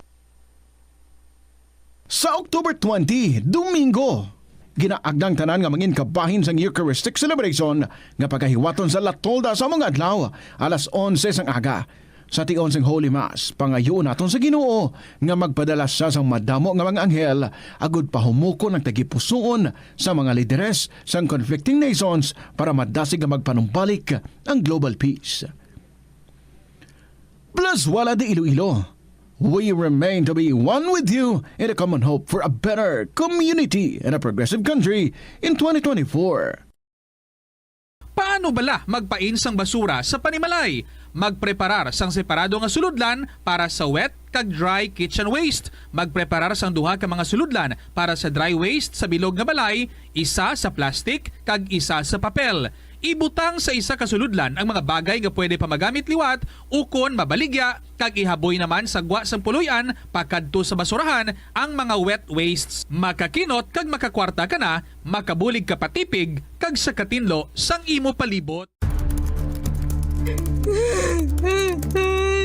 Hindi ako ne. Kada 39 segundo, may isa ka tawo nga nagakabiktima bangod sa paggamit sang computer. 8 ka milyon sa kada tuig ang ginaatake sang hacker. Likawan ang mangin isa sa biktima, mangin mahinalungon sa mga ginapanghatag nga impormasyon, protektahan ang kaugalingon, paggamit sang internet pasangkaron. Ini nga pahanumdom ang ginadulong sa imo sang the #1 and most trusted radio network in the country, Bombo Radio Philippines. Basta Radio Bombo! Sa pagbugtaw mo sa aga, cold baladayon nga tubig ang imo ginainom? Ay, dali lang, wait a minute, para sa ininit. Suno kay Dr. Deborah Weatherspoon, isa ka advanced practice nurse, mas maayo nga mag-inom sang alabaab nga tubig sa aga. Paathag ni Weatherspoon, iniya nagabulig sa lawas nga magpagwa sang toxins kag naga-improve sang imo blood circulation. Sa mga babayi, ang pag-inom sang alabaab nga tubig ay nagabulig man kung ikaw nagasuprer sang period cramps. Kung sa dalan, importante ang speed bumps, amo man ina sa imo galastuhan. Butang ka sang slow down nga barriers para mahagan-hagan ang imo galastuhan. Lakip sa siniya mo ang pagkakasi ng payment information alin sa shopping apps o kon mobile devices, paghimo sang barriers sa tunga sang shopping cart kag check out. Hindi ka man mag-subscribe sa promotional email sa context kung nabudlayan ikaw mangindi sa sale. Kung kakasun mo ang convenience sa spending, mas makasave ikaw sang imo pinangabudlayan nga kwarta kag sigurado nga malabot mo ang imo financial goals. Ini nga pahanumdom ang ginadulong sa imo sang the #1 and most trusted radio network in the country, Bombo Radio Philippines. Basta Radio Bombo! Ang Iloilo ang pinakauna nga syudad sa luwas sang Manila nga nakaangkon sang direct shipping lines padulong sa iban nga mga pungsod. Halin sang 1855, nagaserbe na ang Port of Iloilo nga alagyan sang mga international shipping lines nga halin kag padulong sa Australia, Hong Kong, China, Singapore, Europe kag Amerika. September 29, 1855, sang ginbuksan ni Queen Isabella II sang Spain ang Port of Iloilo para sa international market. Mas nangin mahapos pagid ang trade sa tunga sang Iloilo kag Europe, ilabi na sa United Kingdom sang nabuksan ang Suez Canal sadtong 1869. Wala sang adlaw nga ginapili ang mga aksidente. Gani ari ang mga tips nga dapat tandaan sa tion nga nagamaneho. Una, regular nga i-check ang kondisyon sa salakyan, lakip diri ang tire pressure, bastante nga oil kag brake fluid, kag ang side mirror ang dapat nga yara sa insakto nga anggulo. Siguraduhon nga hugot pa ang mga breakers kag matinlo ang air filter. Ikaduha, mag-seatbelt apisar malapit lang ang kaduan. Ikatatlo, mag-signal sa tion nga nagaliko. I-on ang signal light kung ikaw ang yara sa ginabanta 300 katapaka halin sa imo likuan. Ini nga pahanumdom ang ginadulong sa imo sang the #1 and most trusted radio network in the country, Bombo Radio Philippines. Basta Radio Bombo! Hindi man malain ang mag-loan, ilabi na kun major ang imo balaklon. Kaangay abis ang balay o kun salakyan nga kinahanglanon mo gid. Apang panugyan bala sa mga eksperto, kun dako gid ang imo baklon, ang cash gihapon ang best, safest kag cheapest nga option. Kun cash ang imo gamiton, malikawan mo ang interest kag sampaw-sampaw nga utang nga masami naga-require pa sang binulan o kun tinuig antes mo mabayaran. Apang paminsara nga kung ikaw may sinuptan sa bangko, mahimo pa ini makatipon sang interest nga mahimo mo bukadon sa tion sang purchase. Ini nga pahanumdom ang ginadulong sa imo sang the #1 and most trusted radio network in the country, Bombo Radio Philippines. Basta Radio Bombo! Yari ang mga simple nga pagiagon makakinot sang tubig. Hindi mag-shower o kung maligo sang malawig. Sa sulod sang panimalay, kalabanan sang tubig ang ginausar sa pagpaligo. Nagalabot sa 24% sang tubig sa panimalay ang natigana sa pagpaligo sa mga miyembro sini. Ang pagpanubo sang tiyempo sa pagpaligo sang 2 ka minutos ang makabuhin sang 30% sang ginakonsumo nga tubig. Maggamit sang shower timer o kung mag-set sang alarm sa imo cellphone kag ilimit lamang sa 4 ka minuto ang pagpaligo. Kung nagagamit sang shower kag nagahulat pa sa pag-init sang tubig, saluda sang balde ang nagailig nga mabugnaw nga tubig kay sarang paining nga magamit. Nakahibalo ka bala nga ang color ang makaapekto sang imo nga modo? Santo sa pagtuon sang American Home Shield, mayara sang correlation ang color kag mood. Kaangay sang pula nga nagapataas ang blood pressure kag heart rate. Apang mas maayo ang duag nga pula kunyara ini sa kusina, bangod mas nagapagana ini sa pagkaon. Ang shades nga blue kag green ang ginaabiso sa mga psychologist nga nagakadapat yara sa sulod sa Bombo Radio Iloilo, Philippine Standard Time, 41 minutos na nakalikad sa takna sininga launa. Balik na diri sa pagpalagad sa Bombo na isauto sa giyapon ko po ni mo Bombo Chama Blanco Hofer. Standby sa kay Bombo Angel Tan. Si OIC Mayor Jeffrey Ganson ginakabig kuno nga krisis na karon. Ining temporaryo nga interruption sa water supply sang tubig diri sa syudad sa Iloilo. Kay ang Metro Pacific Iloilo Waters ginako man sini nga duha lang kabilog ang ila sini nga bulk water supplier kag 40% gid sina diri ang nadula bangod man nga Flow Water Resources Iloilo Incorporated nagpatigayon sa maintenance works. Sa aton sini makabumbo ti kung wala galing flow water ti may crisis na yon sang tubig diri sa syudad sang Iloilo. Kung si OIC Mayor Jeffrey Ganson pa, check ta ba lang follow-up report ni Bombo Angel Tangel. Sa report, please come in. Ginakabig diri Bombo Cham ni acting Mayor Jeffrey Ganson nga calamity or may makabig na nga calamity nga matabo diri sa bahin sa Iloilo City matapos sabi or ining anticipation man sang kakulangan sang tubig nga may eksperyensya sa Iloilo City bangod man sa maintenance abi nga patigayonon sa interview diri sa Bombo Radio si acting Mayor Jeffrey Ganson nagpahayag nga maklasify ini siya bilang emergency case. Pero sa bahay, sinabi sang siyudad sa Iloilo, confident ini siya nga masarangan at tubangon sa Iloilo City. Ining sahi man abis ang problema, Bombo Cham patag niya nga ining meeting nga ginpatigayon subong adlaw, kabahin man diri ang pag-relay sa information sa bahin sa mga kabaranggayan, mga officials para nga ti mamunuhan, mahambalan ng ilang mga residente sa kung ano ang dapat nga pagahimuon. Kabahin man din sa maming patawag ang CDRRMO, City Social Welfare and Development Office, Senro, kag iban pa nga mga opisina. Kag hibaluan nga subong wala bamot siya mula pa sa gihapon na left ang state of calamity sa siyudad ng Iloilo when it comes sa water crisis. Rason nga sa gihapon activated pa ang mga task group nga kumbaga designated in sila sa gihapon sa pag-checkar sang mga tubig, availability ng tubig sa tagsa ka mga barangay. Kasi report man rin sa CDRRMO nga out of 10 million liters, wala ba mo siya, yara pa lang sa 28.9 ang nagamit sa siyudad ng Iloilo, nga tigin pang distribute ini siya sa mga barangay din sa bayan sa Iloilo City. So it means, niara pa amount of water, halin sa flow water, abi mo siya, nga ready pa, abi nga kuntani, i-distribute sa mga kabarangayan dito. Kaya muna do under pa sa maintenance. Pero with this one, do ang problema dito mo mamotsam kay ang source ng Metro Pacific Iloilo Water, isa lang gid ang nabilin, amo ini siya ang Metro Iloilo bulk water supply manabi, pero tayo sa bayan sa city government, padayon na ang obrahon nila nga cooperation para nga masolusyonan ini siya kag may hatagan man sang notice ang mga taga-siyudad ng Iloilo when it comes abi sa schedule nga patigayunon sang Metro Pacific Iloilo Water. Pamatian ta bala ang kabahin diri sa nga pagpahayag ni acting Mayor Jeffrey Ganzon sa nga interview. Amo naging tawagan ni mga aton nga department heads nga directly involved sa amon ni kay hindi lang ni subong nga problema mo nagyanta na ni naplasta na ni Mayor Peñas sang una kung paano i-solbaron ng mo nga problema kung if ever magliwat. That's why nga I'm still confident nga mabuligan gina sa Iloilo. Ako lang nga I want it to be more specific. Ang delivery lang ang tubig, ang potable kag hindi kag kung ano oras sa kada barangay o kung district nga naapektahan or ba nga ma-announce sa radio para ang tao hindi man magtalang-talang, no? So kabay pa nga arigid sila nagpatawag ko sa emergency meeting para to address the problem.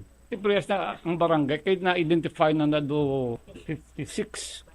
So doon mo na pirming ka-afektahan gyapon nga area. So hasta ang mga barangay official na gina-notify nato ni na kailangan tinluan nila mga tangke da kung refill kita sa tubig. Kaya karon kung hindi na matinluan ang mga masakit, posible nga masakit nga ma-occur naman dara, no? At huwag ka pang abay sa kung may mga private na may ala sila nga ideya kung paano i-sulbaron, kundi magbinuligay ta. Ano ka na ko, sir, nga bulig ni nga ang cities under Magyapon state of calamity, kumbaga activated sa Gyapon, sir, ang mga task groups para nga ting maghulag? Well, automatic na nga na-assign na sila, kaya anticipated na yung mga posible nga question. Nga problema, no? So kailangan na mina-assign na nga mga responsible nga official naton to easily address ang issue kay emergency ni kung ako pa mag-classify, no? Importante ka tama kung basic. Kung ako maglantaw, crisis get basic na na needs ng tao. Oo. Mamatsyam na batian sa mga kabombo naton ang kabahin diri sang nanging pahayag ni acting Mayor Jeffrey Ganzon kag sa bahin naman niya sa Metro Pacific Iloilo Water ginako kid Manila nga duha lang gid ka bilog ang ginakuhaan nila sa supply o kung ang ilang bulk water supplier kag 40% gid ang madula sa ila sa pagpaidalom sa nga flow water sa maintenance bombo sham. Sa interview diri sa Bombo Radio kay Mr. Angelo Berba, Chief Operating Officer sa Metro Pacific Iloilo Water, yung ipahayag nga temporaryo lang man ining crisis abi nga ma-experiensyahan sa mga taga-siyudad sa Iloilo bangod sa water interruption nga may abi ma-experiensyahan halin October 14 to October 21. Sunod diri kay Mr. Berba, ang gina-expectar kung tani diri is around 75 to 79 million liters per day ang ilabi kumbaga average nga supply sang kung sa 25 to 79 million liters per day ang average diri nga pag-supply nila sa tubig diri sa bahin sa Iloilo City. Ang ining 40% sang flow water around 30 million liters per day ina siya. Pero ang sa iya sang Metro Iloilo water Metro Iloilo bulk water supply nagalabot sa 60% which is 48 to 49 million liters per day ini siya kung nabombot siya nati mabilin ini siya ang 48 to 49 million liters per day samtang under maintenance sabi ang flow water pero ti ining iya sang MID full capacity ini siya kuno according dire kay Mr. Berba. Kag ang ginalauman diri nga maiguan ang ining Iloilo City proper ang pamangkot sa mga kabombo naton nga ama na bombot siyam kay ti ang ining Iloilo City proper gani kuno do kumbaga sila ni ang last nga makabaton sang tubig halin sa area kung sa diin nagakuha o kung nagasupply sang nagakuha sang tubig ini MPIW si ulihin ni masuplayan ang taga City proper kag ang problema diri kuno bombot siyam ang ginatawag nga ang networking, ang hoarding mentality sang mga maunahan supply. Sang example di mag-aagi ng tubig bumot sa province area pa. Iban dira nga mga abi konsumidor, ma-hoard sila sang madamo nga tubig. Gamay na lang dayon ang maabot sa punta o kung ang mga ara sa last nga area sa mga konsumidor, gamay na lang nga tubig ang mag-aabot sa ila. Kag ginako man diri sang MPIW nga naglabot sa 13 million liters per day ang ilan non-revenue water nga to equivalent ni siya pong botsyam sa supply sang tubig nga ginahatag man sang flow water sa bahin sang Metro Pacific Iloilo Water. Dugay pa diri sang natungdan nga ginpasangkad nila diri ang ila tankering system kung sa diin naglabot na sa halos 30 ka mga tankers ang ginalauman nila nga magaserbisyo para din sa bahin sa Iloilo City, yara 25 na private tankers, 3 iya sang MPIW, kag ni duha pag diri kag ginapaabot, halin abi sa may Dumaguete, nati iduha ini siya sa tag 14 cubic meters dire ang ining additional man adubong siyam nga mga water tankers. Pamatenta bala ang kabahin diri sa nga pagpahayag ni Mr. Angelo Berba sa aton interview. We would like to send a message na this is temporary. Our normal supply level is around 75 to 79 million liters per day. So because of the flow water scheduled preventive maintenance, they will be cleaning their facility, all the equipments and materials ng flow water to ensure water quality is compliant to Philippine national standards for drinking water. No? So ideally, this preventive maintenance is done yearly. So overdue na rin siya no kasi scheduled siya previously ng July and na-move na siya ng na-move. Ito na nga, andito na tayo sa 1 week preventive maintenance schedule ni Flow Water which would result to a 40% reduction of supply kay Metro Pacific Iloilo Water. So ang hardly hit areas again is the Iloilo City proper kasi dulo ng network namin ng Iloilo City proper. So we will provide you a schedule no, yung day 1, day 2, tapos yung magkakaroon pa rin ng tubig yung full day yung nasa upper area, yung Santa Barbara, Cabatuan, Maasin yan na mga may tubig pa rin daily no. Of course, ang scheduling natin, ang shifting natin dito sa Iloilo City proper pa rin, we will provide you a detailed schedule. No? Again, this is because merong preventive maintenance schedule si Flow Water which supplies us with 30 million liters per day or about 40% of our total supply. No? So, just to give you an idea kung ano yung gravity nitong supply reduction, nung last El Nino natin, ang lowest level natin was around 54 to 55. So, right now, our total supply is around 48, 49. So, ganyan talaga kababa yung supply natin. Which is, nakikita niyo yung result, maraming walang tubig. Maraming customers na nagrereklamo hindi sila nakakakuha ng tubig sa scheduled time. This is because meron din factor yung network no. Bago pa dumating yung tubig sa mga household sa dulo ng linya or sa middle ng linya no, nauubos na kasi of course pag may crisis expect natin na sometimes merong hoarding mentality no. Bago pa dumating yan dun sa kaduluduluan, ubos na sa entrada pa lang. So yan ang mga realities na that we are facing currently. Sir, parang yung lumalabas sir is somehow medyo yung sinabi nga ni Vice parang like crisis nga ba to sir in the part of the consumers of Iloilo City sir? Well, in terms of water supply, no, dahil 40% reduction nga siya, we can treat this as a crisis. However, this is temporary. We're in constant coordination with Flow Water, and hopefully earlier yung energization nila ng facility. The original plan was to energize their facility ng Monday, 21. Hopefully ma-energize natin to ng 19, Saturday. So may mga impression na hindi daw nag-follow ng schedule ang MPIWD, so why may nagka-problema sa supply ng tubig? Ayun nga, dahil ang new network configuration, no, ang MIB, Metro Iloilo Bulk, is located in the northwest area of Iloilo. Now, ang itong si Flow Water is located at the northeastern part. So, malaking factor din yung configuration ng network, no. Nung nagpatay ng Bombo Angel?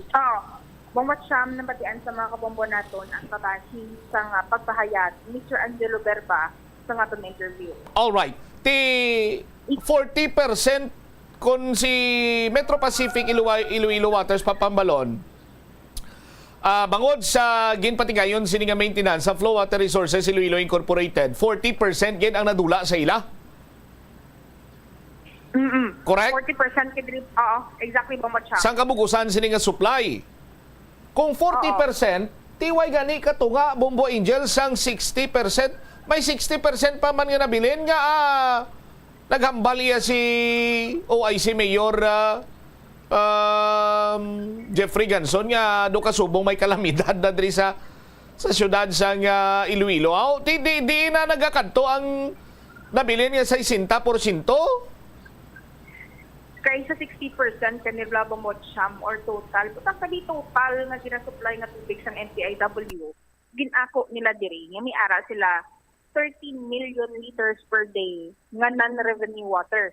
Kaya muna nga daw sa Batman niya diri sa ating curve sa iya, the reason why ginapasangkad pag nila ining mga ayla activities pagkaayo sa mga linya nila para nga kuno ining 30 million liters per day mabalik sa ila kag hindi na mauyang Bombo Cham. All right. So, duwa na diri karon ka mga faktor ang nakita naton nga mangin problemado ang delivery sang potable water diri sa syudad sang Iloilo. Una nga faktor, tikon wala gali si Flow Water, wala iya tubig sa haro, wala iya tubig sa lapas. Ang na-highlight gani sa Metro Pacific Iloilo Water is city proper lang. No! Damo sa nagabalakuon sa haro area, sa lapas area. No, hindi kay city proper lamang kay city proper lamang kuno nagabako kay silang pinakaulihi nga mabtan sa nga tubig from sa ila sini ang mga distribution pipes dira. Hindi. No? Nagasufrer man niya subong kag halos problemado man ang taga distrito sang haro kag lapas. Kag amo man ang city proper area. Pananglitan abi karon nga mag for example lang maunta tabi supply si Flow Water. Why gidya gali sa crisis gidya gali dayon riyan sa syudad sa Iloilo. Halin pa ni sang antes pa sang COVID-19, halin pa ni sang tuig 2010, kag balik-balikan ta pa, patrol reporter pa lang ko, no? Problemado na kita sa water distribution, no? Nakapungko na kundi sa bumuan ay to, problema mangyapon sa water distribution. Tinapamatudan naton nga ang problema gid sinadiri, no? Why isang liwana kunti ang water distribution utility naton, no? Ang Metro Pacific Iloilo Waters sang una problemado ng Metro Iloilo Water District, nag-joint venture pagin sa Metro Pacific Iloilo Waters, double problem na gid karon niya Bombo Angel. Tipila na ya ka halos naglabot na sa dekada, sobra na isa ka dekada nga pasangkaranay lilintukin siya nga pasangkaranay sa nga ila sini nga mga linya. Maintenance pa lang gani ka Flow Water. Krisis na dayon ng pamatsyag. Ay, ano istoryato ni man? Jel? Kagtibong Botsyam ang ako bala nilang 13 million liters per day nga gakadula sa ila. Bangod man abit sa non-revenue water. Halos kung mag-supply diri gali ang Flow Water sang halos di butang taman di ang ining number be exactly is around 40% ako nanging 30 million liters per day. Buot silingon mo Botsyam duga kadula lang ini ang 30 million liters per day sang flow water bangod sa Bombo mga Angel. linya sang Hindi na naya problema sa flow water. Kung taas ang non-revenue water sa Metro Pacific Iloilo Waters kag sa MIWD, dugay na di ang Metro Pacific Iloilo Waters. Hasta subong problemado gyapon, way gyapon niya masolusyonan ang amo gyapon yang problema. amo na gay duga kadto lang sa uyang ining ginasupply nga tubig sang flow water bangod man abi sa ilalim niya nga ti damo sang tagas bala bang motsyam Sus Maria. sa gihapon. Kaya mo ni Bambotsami ang problema diri is ang ginalantaw nga ang ining interaction is magalabot ini siya until October 21. Pero ining October 21 kuno is worst case scenario na sa ginalauman nga ma-power up na kuno kung bagabalik na sa normal operation by October 19 ining supply sang tubig diri sa bahin sang Iloilo City, Bombotsam. All right. Ini si Bombo Angel Pichiliertan para sa number 1 and most trusted radio network in the country, ang Bombo Radio Philippines. Basta Radio, Bombo. Salamat gid na Bombo Angel Tan. No? May realisasyon ako Bombo Umel sa aton sini nga mga kabombo. Dumduman nyo during the time nga may El Nino nga grabe nga balagtik kag ang duta sa kasubaan nagdulubo ang tubig. No? Ti matawag to naton iyang makabig tato iyang krisis manabi or mambal naton kalamidad gid. Pero the fact of the matter is banwa sige ang supply sang Flow Water Resources Iloilo Incorporated during the time. As a matter of fact, sa aton sini mga kabombo, nagdunar pa gani si Flow Water sang tubig. Oh, dumduman nyo to, hindi ba? Sa aton sini nga mga kabombo. Oh.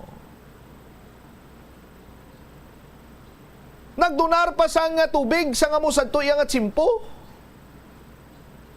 Si Flow Water, kagimpang distribuer sa mga kabrangayan. Oh. Tapos subong, why man ta problema kay daw halos every other day or sa isa ka semana duway magkakalipat ang ulan magtupa. Nag-maintenance work lang si Flow Water. Krisis na dayon. Tiyang realisasyon ko diri iya Bombomel, ang krisis iya ara sa Metro Pacific Iloilo Waters. Ara sa joint venture sang Metro Iloilo Water District kag Metro Pacific Iloilo Waters. Oh? Ara dira iyang kalamidad, ara dira iyang krisis sa ilang adwa. Oh? Pila na iya kadikada sa aton sini mga kabumbo ang nakaligad. Kung pamangkuton sila, ti ginapasangkad nato, nang lubong kami tubo, nag-amo kami siniamusadto. Oh? Pero duway naganubo ang non-revenue water nila, ang nagakadula, ang nagakauyang. Bangod sa mga daan, dilapidated, busluton, kagway nagailinangot, nga linya sang ila tubo. Kay para, no, sa kadugayon, doon na teleskopyo tana ko nanong silingon sininilay. No? Kay para sa aton sinimatag palamati, kung hindi ka mo malapot nila, apisar pa iya, no? Ang tubig nga ginadistribute sa nga Metro Pacific Iloilo Water, kung hindi ka lapot sa inyo sinigatag sa kapanimalay, no? Ti mapilitan ka mo nga mag-order sila tangker-tangker. That's the point. Oh, that's the point. Oh, 3 points again. Oh. Ang mga tawo iya sa Metro Iloilo Water District kag Metro Pacific Iloilo Water amo ang nagatugas ang krisis. Sila yang nagatugas ang kalamidad. Ang man-made, joint venture-made, office-made calamity / crisis. Ah? Hindi bla? Ti 4% gali isang kabugusan sini nila nga ginadistribute nga tubig. iya ka flow water, 4%, I stand corrected, 40%. No? Ang 60% di na to subong.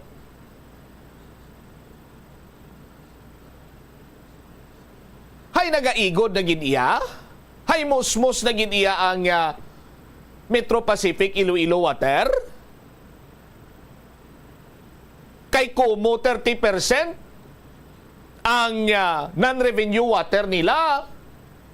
Hay iya 30% ay doon. Ang 30% mo lang itugong nyo sa tanker nyo kag ilibot kag ibaligya liwat sa mga konsumidor nyo. Hay double kill ina.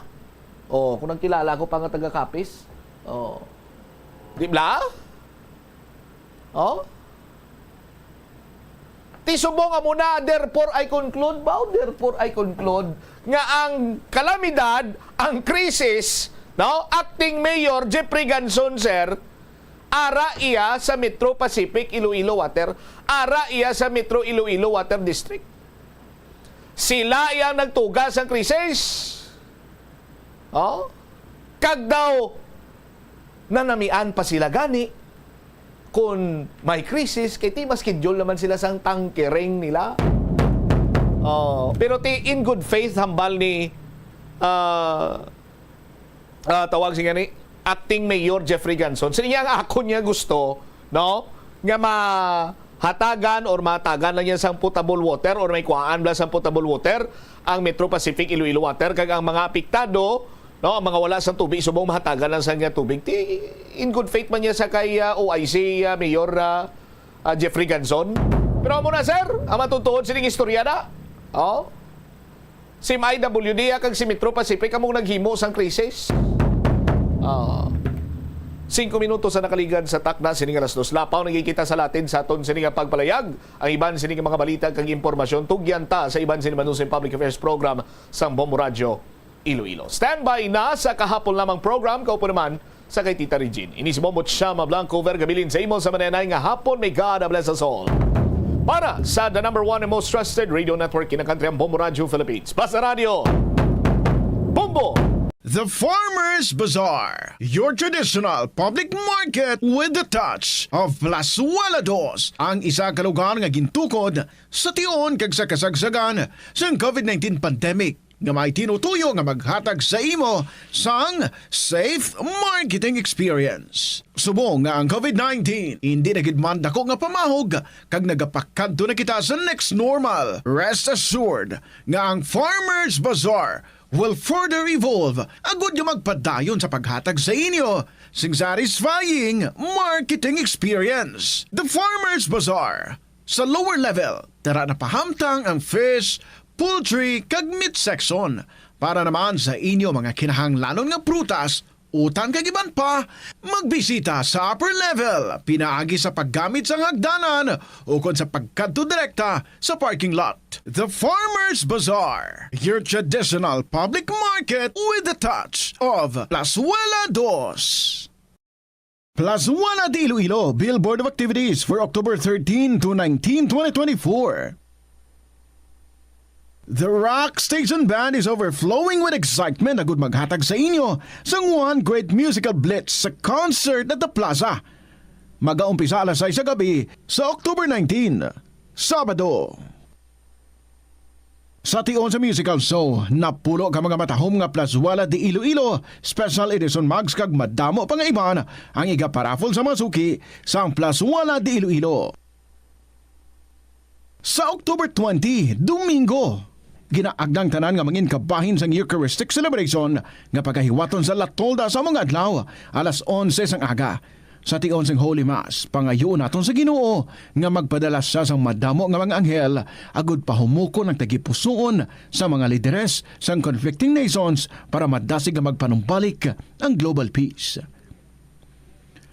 Plazuela de Iloilo, we remain to be one with you in a common hope for a better community and a progressive country in 2024. Agi agud mapabilin nga safe ang pagkaon sa imo pamilya. Ipabili ng katilo Maghugas sa mga kamot bago maguyat sang pagkaon, kag masami nga himuon ini sa tion nga nagahanda ikaw sang pagkaon. Maghugas man sa mga kamot pagkatapos nga nagamit ikaw sang kasilyas. Hugasan kag tinluan sa maayo ang lamesa kag tanan nga mga kagamitan sa paghanda sang pagkaon.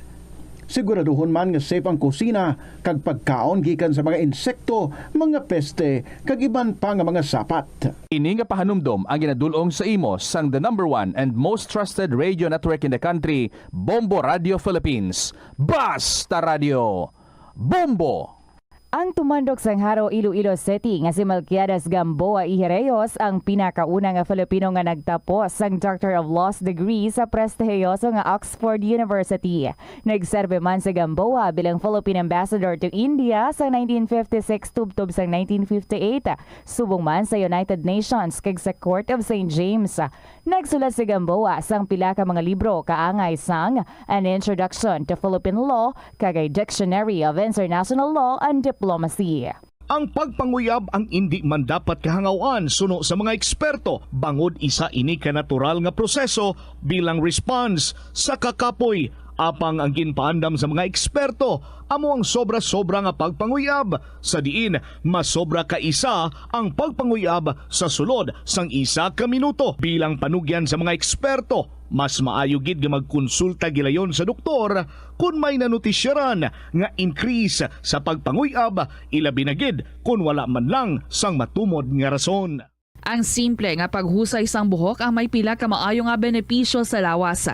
Sunod kay Arthi Ragurama, founder sang Dega Organics nga nagaproduce ng handmade bath kag body products sa New Delhi, India. Ang mga tawo nga may dry hair, ang masami hindi mahilig nga maghusay sang buhok bangod sa kahangawa sang hair fall. Apang ang masami nga paghusay sang buhok ang makabulig sa blood circulation sa aton nga scalp. Naga-nourish man ini sang hair roots, naga-promote sang growth, kay nagabulig man agod nga malikawan ang hair loss. Sa aroma kag soothing feeling sa pag-inom sang tea, ang rason sang kadamaan nga paborito nga imnon ang tea. Sunod kay Ansley Hill, registered dietitian sa Western Oregon sa Estados Unidos, ang masobra 3-4 katasa nga pag-inom sang tea sa isa ka adlaw ang makadala sang hindi maayong nga epekto sa lawas. Kinahanglan nga moderate intake lang sa tanan nga ilimnon agod ma-achieve ang healthy living. Mas nanamian ba ikaw magtuon sa balay ipaanggid sa eskwelahan nga madamo ang tawo? Isa ka panugyan para epektibo ang pagtuon sa balay, amo ang pagpangita sa designated area agud nga matiniran kung ikaw nagasulat, nagabasa o kung nag-review. Pwede man nga lamesa sa kusina o kung sa desk sa sang inyo nga balay, pero hindi gid maghigda sa imo nga katre samtang nagatuon. Ini bagod nagakatemptar gid ikaw nga magpiyong-piyong, tubtub nga dalayon na ikaw nga matulugan. Siguraduha man nga malimpyo kag organisado ang lugar nga imo ginatun-an. Ini nga pahanumdom ang ginadulong sa imo sang the #1 and most trusted radio network in the country, Bombo Radio Philippines. Basta Radio! Bombo! Yari nga mga epektibo nga pamaagi agud mapabilin nga safe ang pagkaon sa imo pamilya. Lutoon sa maayong pagkaon, ilabi na ang karne, manok, itlog, kag mga seafoods. Sa pagluto sa mga pagkaon nga may sabaw o konsarsa, pabukalan, kag paturon nga nagalabot ini sa 70 degrees Celsius ang temperatura. Bago kaunon, initon sang husto ang mga nabilin nga mga pagkaon o konsudan. Taguon ang pagkaon sa husto nga temperatura. Hindi pag-ibilin ang naluto nga pagkaon sa ordinaryo nga temperatura sa sulod sang 2 ka oras. Ibutang gilayon sa refrigerator ang luto nga pagkaon kag mga pagkaon nga madasig mapanos. Ipabiling nga mainit o kung masobra sa temperatura nga 60 degrees Celsius ang luto nga pagkaon, bago ini ihanda sa imo pamilya. Hindi pagtaguon sa madugay ang pagkaon, mangin sa refrigerator. Ini nga pahanumdom ang ginadulong sa imo sang the #1 and most trusted radio network in the country, Bombo Radio Philippines. Basta Radio! Bombo! Yari ang mga household level fire safety measures nga dapat tandaan agud makalikaw sa sunog sa balay. Hindi magbutang o kung magtipon sang flammable substance o kung chemical nga makatugas ang sunog sa kusina o kung sa sulod sang balay. Ipalayo man sa mga kabataan ang pospro kag lighters. Patya ang kalayo kag baga matapos ang pagluto sa kusina. Siguraduhon nga wala nagasungaw kag pirmi limpyuhan ang mga kerosene kag gas stoves. Tandaan, ang paglikaw sa sunog sa sulod sang balay, responsibilidad sang bilog nga pamilya. Paano bala mahibaluan ang isa ka impormasyon nga nagapatalang? O kung sala? Una, i-check gid ang source. Ito ang Bombo Radio Philippines. Fully digitalized. Numero 1 sa balita, komentaryo, drama at serbisyo publiko. Bombo Radio Philippines. Bombo Radio Philippines. Ang inyong number 1 at most trusted radio network in the country. Basta Radio Bombo! Ngayong hapon sa internet mga kabombo, welcome sa Kahapon Lamang program. Ito si Tita Regine, ang inyong kaupo this afternoon diri sa Kahapon Lamang program. Midweek na kita tunga-tunga sa semana. I hope ang mga istorya ninyo dira tunga-tunga naman or maybe finishing. Kabay pa, no? So kung matapos ninyo ang inyong mga istorya, feel free gid. Anytime pwede nyo nga ma-email sa bombo_iloilo@bomboradio.info or isulat and then ipadala sa Kahapon Lamang program DYFM, Bombo Radio Iloilo, Sky City Tower, Mapa Street, Iloilo City. It's the 16th of October 2024. Check ta ang ating Christmas countdown. Christmas is a time for sharing, giving gifts for everyone. What matters now is this Christmas we share the love.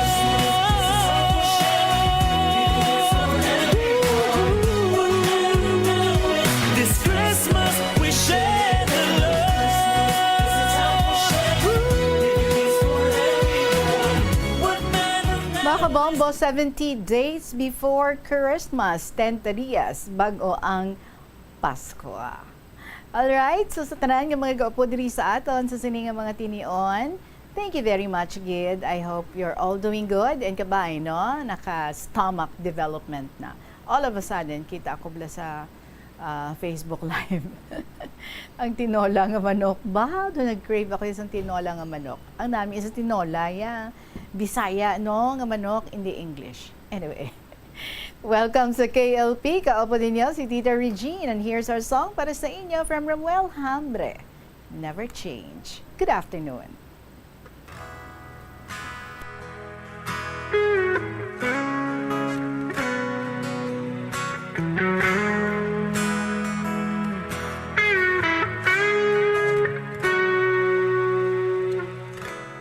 I'm a lonely boy in town, waiting for a girl that I've been missing. She tears my heart, it left me behind. She made me cry, I've lost my love, but baby, wherever you are, I will wait for you.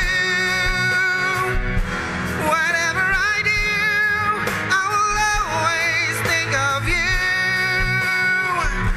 My love will never change, my feelings still the same for you. Oh yeah.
Never change, Romuel Hambre para sa inyo mga kabombo. It is now 19 minutes after 2 o'clock.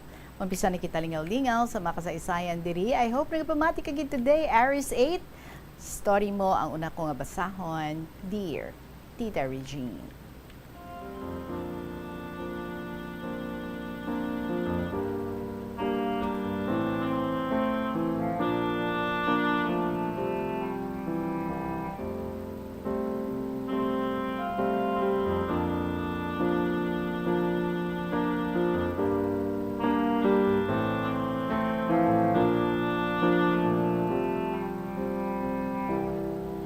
Tita Regine, maayong hapon sa imo, kag sa imo nga matag palamati. Almost 1 month nga waay ako makapadala sa imo sa akong kasaysayan. Tama gid abi ako kasako kay busy. After mo mabasa ang akong nga sulat about kay Mr. Anonymous, nagsako naman ang amon nga mga school programs. Hamba ko gani sa kaugalingon ko, hala ka, Aris 8, paano ko sina makadaog liwat? Ha ha ha. Tita, pwede ako ka-request sa imo. Ako mabasa mo na ini. Pwede mo bala ako ma-message? Salamat din. Tita, may nalipatan ako nga isugpon about kay Mr. Anonymous. Tita, 1 month before nga na-meet ko si Mr. Anonymous, nakapasar ang iya mga classmates ang high school sa NAPOLCOM exam ata. Naging newsman sa 1 month before nga na-meet ko si Mr. Anonymous. Tita, pasensya gid ha. Nalipat na abi ako. Tita, nakita ko sa nawong ni Mr. Anonymous ang pagiging proud, kagkalipay sa iya mga classmates, bisan hindi na niya inikaupod, kagkadungan kuntani sa pag-eskwela, tita. Hibalaan ko man nga nagakasubo kag nanugunan si Mr. Anonymous, pero why shit na mahimo? Tita, after nga na-meet ko si Mr. Anonymous, why nakabiliwat ka kita ay? Tita, pagligad sa mga inadlaw, nagsako naman kami sa amon Cream Day ay about tita pa contest per section sa search, sa quiz bee, kag madamo pa. 2 days pa abi na, grabe nga kakapoy, kay hambal ko okay lang na At least na-experience ko na ang mga bagay nga dapat sadto ko pa na-experience. Tita, pagkatapos sina, after 1 week naman, nag-acquaintance party naman kami, ay abaw nga galastuhan. Bago lang natapos ang isa, ari naman ang isa. Tita, gindala ko naman gani sa school si ER ang akon anak. Kay tiway naman ti mabantay sa iya, tita. Pero antes sina, ginpang message ko isa-isa ang mga teachers ko sa adlaw nga ato. Mayo man, tita, kay tinagpasugot man sila. So bisan sinulang, matao sa iya sang pagkaon. Pero kung student gani, may kabaylo ina nga pisga sa gawi ni ER, kay cute daw. Tita, sa ligad si Mana, 3 days ko gid nga bit-bit si ER sa eskwelahan. Kay ginaabot gid si Mudra. Mudra mother. So tita, doon naanad na duman lang ya mga iba nga teachers nga masugata ako within the campus nga bit-bit ko ang bata. Kag si ER naman niya, bisan sinulang gahambal gid siya ya, hi, kag dayon na yuhong. So tita, halin kang Tuesday, hasta kahapon, dala ko si ER. Bisan may midterm kami, tita. Mabudlay, kay gakuha ka test, dugay-dugay, nagtindog ako, kag lagson si ER. Mayo man, kinaintindihan man, nanday sir kag ma'am. Kag ginabuol man, kag mga seniors ko ang bata, kag ilagaw, kag pati na si ma'am, nagkuha na sa iya. Pero si ma'am, tita, hindi ko ni subject teacher. May kaluoy gita na sa iya nga mga students. Kagkalipay na nga may ara bata sa school. Tita, nakasulat din man ako sa imo, kay waay naman kami klase. Sa Monday naman kami liwat mabalik, pero ang mga projects nagatumpok lang. So hasta na lang danay diri, no? Tita, kag kung may madumduma naman ako nga waay ko diri ma-include, isulat ko na nga daan. Ang matinahuron, Aries 8.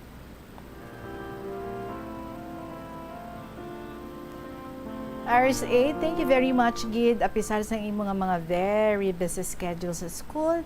Yat sa gihapon, gina-insert mo ang pagbabatsyag diri sa kahapon lamang program. So very good. Thank you very much. I appreciate that. And at the same time, no, ti ako nag-sympathize man sa imo, hindi mahapos nga mangin isa ka student mom. Si student mom maka-relate yun sila, no? Di ikaw, mother, nga estudyante, ang budlay kung kaisa kay wala sa may mabantay sa imo bata, tapos gamay pa, ti mayo lang kay ang mga teachers mo kuno ka mga understanding man. Kagda mo iyaya around, kagyayo kay ti willing nga magbrobantay sa imo nga anak. Mula na galing, may dala nga tisga sa gawi, pero sige lang, they're giving food sa imo nga baby. So duha gali ka mo nag-eskwela sa imo nga bata. Anyway, sige, halong-halong and concentrate sa isa imo mga studies. Salamat gid for sharing again diri sa KLP. 25 minutes after 2 o'clock, magapanubalik ang KLP pagkatapos lang sa pila ka mga importante nga mga pahibalo.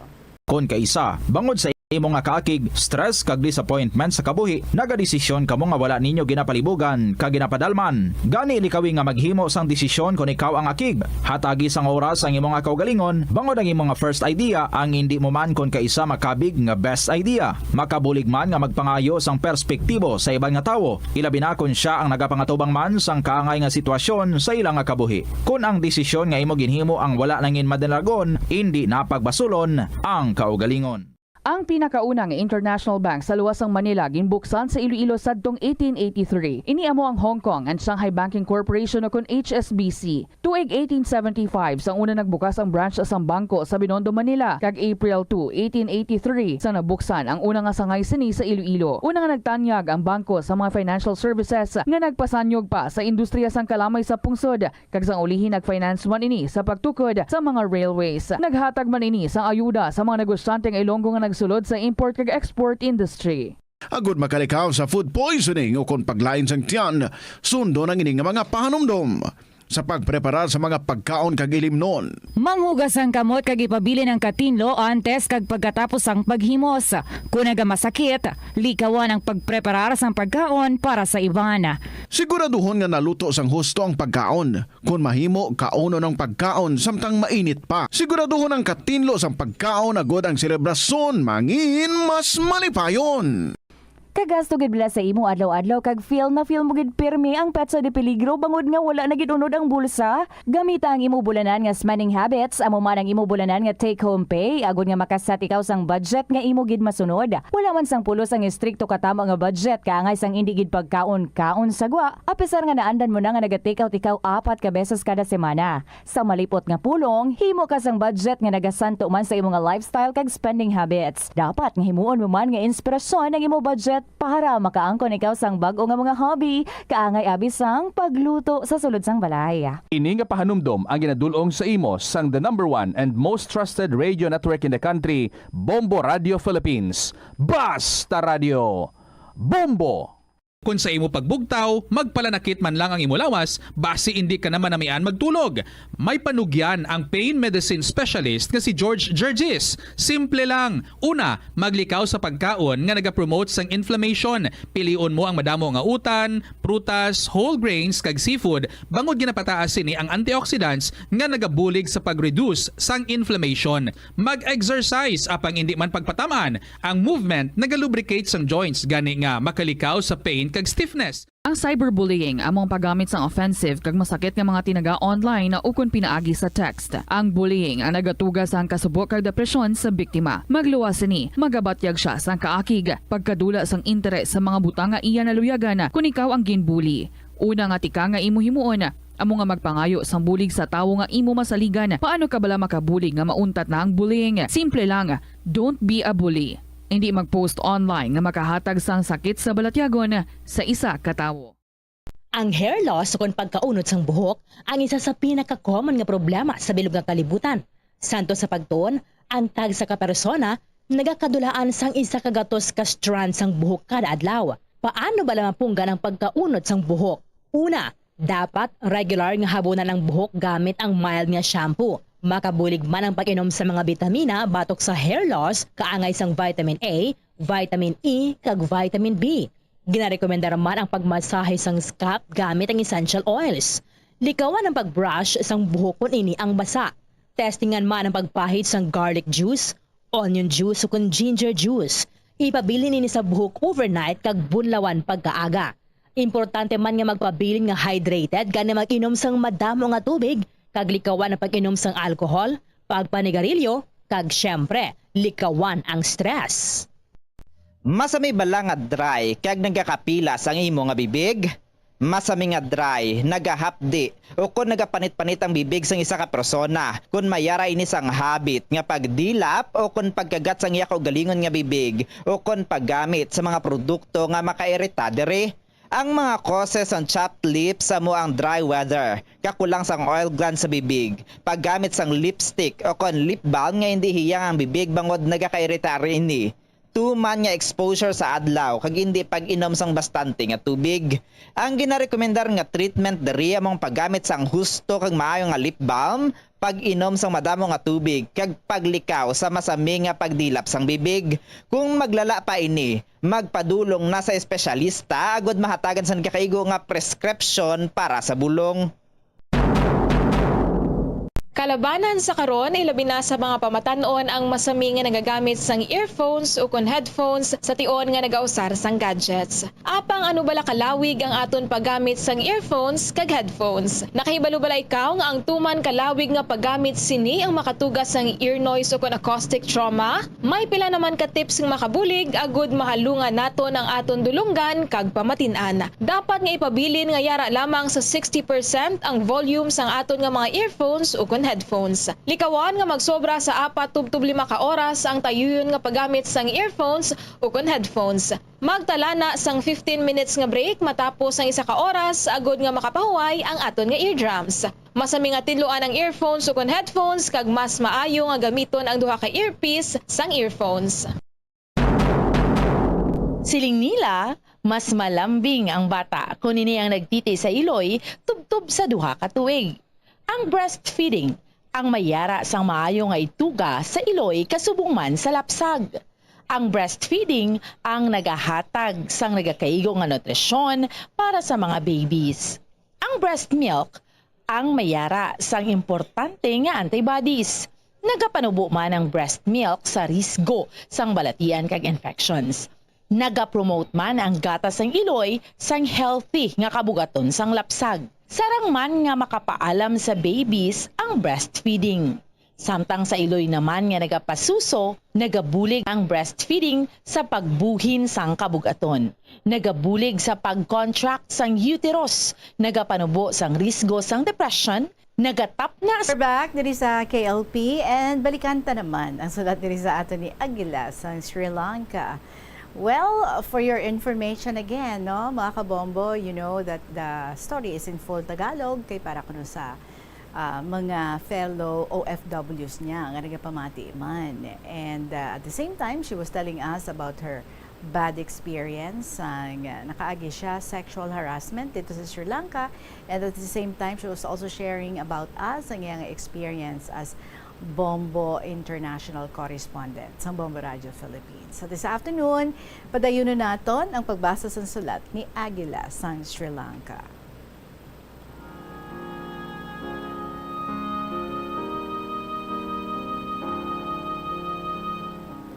Tita Regine, nagbabalita ako kahit walang ilaw. Kung saan ang may liwanag, doon ako.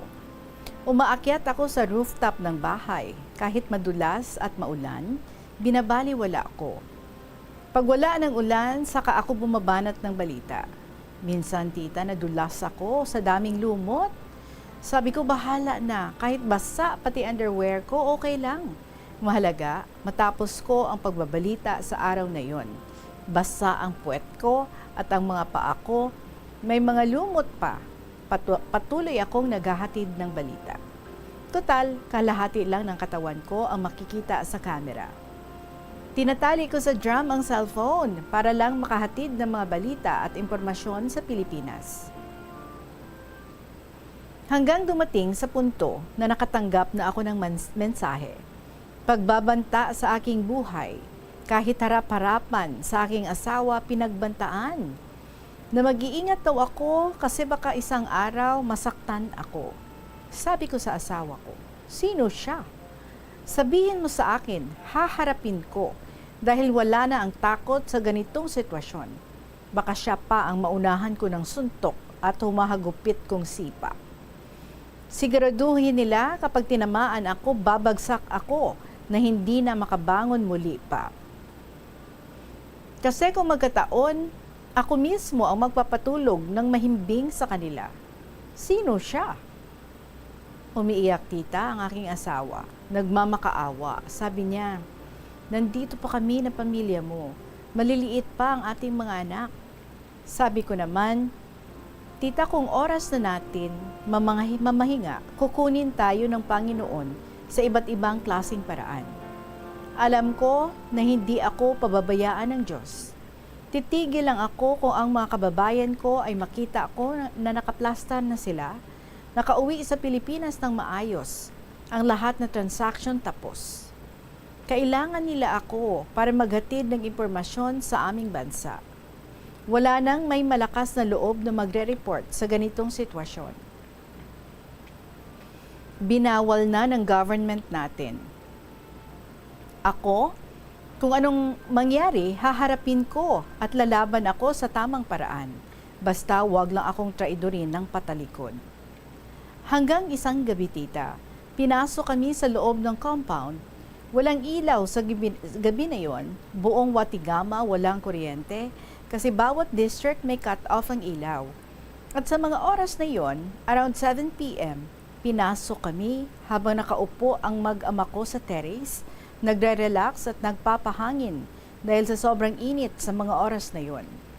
Pumasok ang isang mama, walang pantaas na damit, sarama lamang ang suot at walang brief. Sumisigaw sa harap ng aking brother-in-law at asawa ko na hawak-hawak niya si Oshani. Sumisigaw, "Yang asawa mo, makahiro? Akala mo kung sino sa bansang ito? Hindi niyo ba ako kilala dito?" Sabi ko, "Bakit may sumisigaw sa harap?"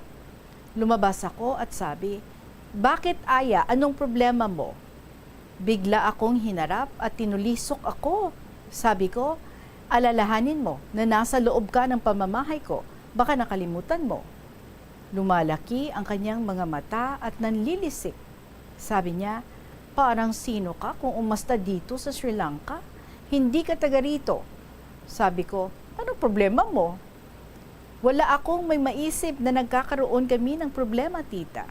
Kasi kapitbahay ko siya. At 3 sa mga anak niya, tinututuran ko ng libre. Libre pagkain. Ang mga libro at projects nila sa school, ako minsan gumagawa. Dinadala ng ina nila sa bahay at nagpapaturo sa akin. Siyam ang estudyante ko noon na tinuturuan ko ng math, English, science, music at PE. Kasi naaawa ako sa kanila. Hindi nakakapasok sa private school para sa extra subjects. Halos lahat ng mga bata dito pumapasok sa private school para mag-aral ng English. Sila wala tita kasi kapos sa budget. Ako naman, libre ang oras at habang nag-aalaga kay Oshani, nasasabay ko ang pagturo sa kanila. Hindi ko sukat akalain na gawin ito sa akin sa kabila ng kabutihan ko sa kanyang pamilya. Ibalik ko tita sa kaganapan ng gulo. Sabi ko, "Anong problema mo? Kung mayroon kang problema sa brother-in-law ko, pag-usapan natin yan." Nasa harap namin ang aking brother-in-law, tahimik siya tita, habang ang asawa ko, hawak-hawak niya si Oshani at hindi na mapakali at madilim pa ang paligid. Tanging lampara lang ang gamit namin sa oras na yon. Sumisigaw siya tita. Sabi niya, "Huwag kang maghari sa bansa namin kasi hindi ka taga rito." Uminit ang ulo ko. Sumagot ako, "Umalis ka sa bahay namin hanggang mapigilan ko pa ang aking sarili." Tinulisok niya ako ng kanang kamay niya at dinuduro. Kinuyom ko ang aking mga palad. Sabay, downward block sa kanyang kamay, nakatutok sa aking mukha. Sinipa niya tita at tinamaan ang aking kaliwang bahagi ng bewang. Natumba ako at napaupo. Tumayo ako bigla at sinabayan ko ng ash kick. Ang posisyon hindi mo makuha ng todo na puwersa kasi ang asawa ko nakaharang sa aming harap. Pumapagitna siya para matigil ang aming gulo. Sumigaw ako sa aking asawa na umalis ka at huwag mo akong harangin.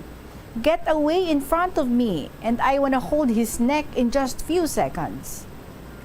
Inaabot ko ang ulo ng suspect, hindi maabot kasing asawa ko ang sagabal sa aking kilos para lamutakin ko ng sipa at suntok ang suspect. Kung sakaling mahawakan ko lang ang kanyang ulo, tita, sigurado tatapusin ko siya sa loob ng aming pamamahay. Napatulala ang suspect sa akin habang nakaharang sa harap ko ang aking asawa. Nakaharang. So sinipa ako siya at rumirest-back siya ng straight jab. Lumiyad ako para hindi niya maabot ng suntok at sa aking pag-rest-back, sabay suntok at sidekick. Sunod-sunod na ang pangyayari at hirap ako makagamit ng aking mga kamay dahil ang asawa ko nakaharang sa aking harap. Ngunit ang sipa ko ay lumusot at tumatama sa katawan ng suspect. Nakita ko ang flag ng Sri Lanka na wala sa nilalagyan ko at inaapakan na ito ng suspect. Nahulog na ito sa kinalalagyan ko. Wala na vase. Lalong sumiklab ang galit ko at sumuhot ako sa gilid ng asawa ko at kinuha ko ang table at hinampas sa ulo ng suspect. Sumisigaw ang mga tao sa labas ng bahay. Kinuha ko ang bote. Babasagin ko sana upang hatiin at gamitin ito panlaban sa kanya.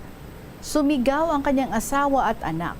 Aka, aka, sodo auntie, please calm down. Napalingon ako sa dalawa. Nakita ko sa aninag lang lampara ang kanilang mga itsura. Parehas umiiyak. Ang asawa ng suspect at ang panganay niyang anak umiiyak at gumagaralgal ang boses ng asawa niya. Umiiyak at may halong takot sa kanyang boses at mukha.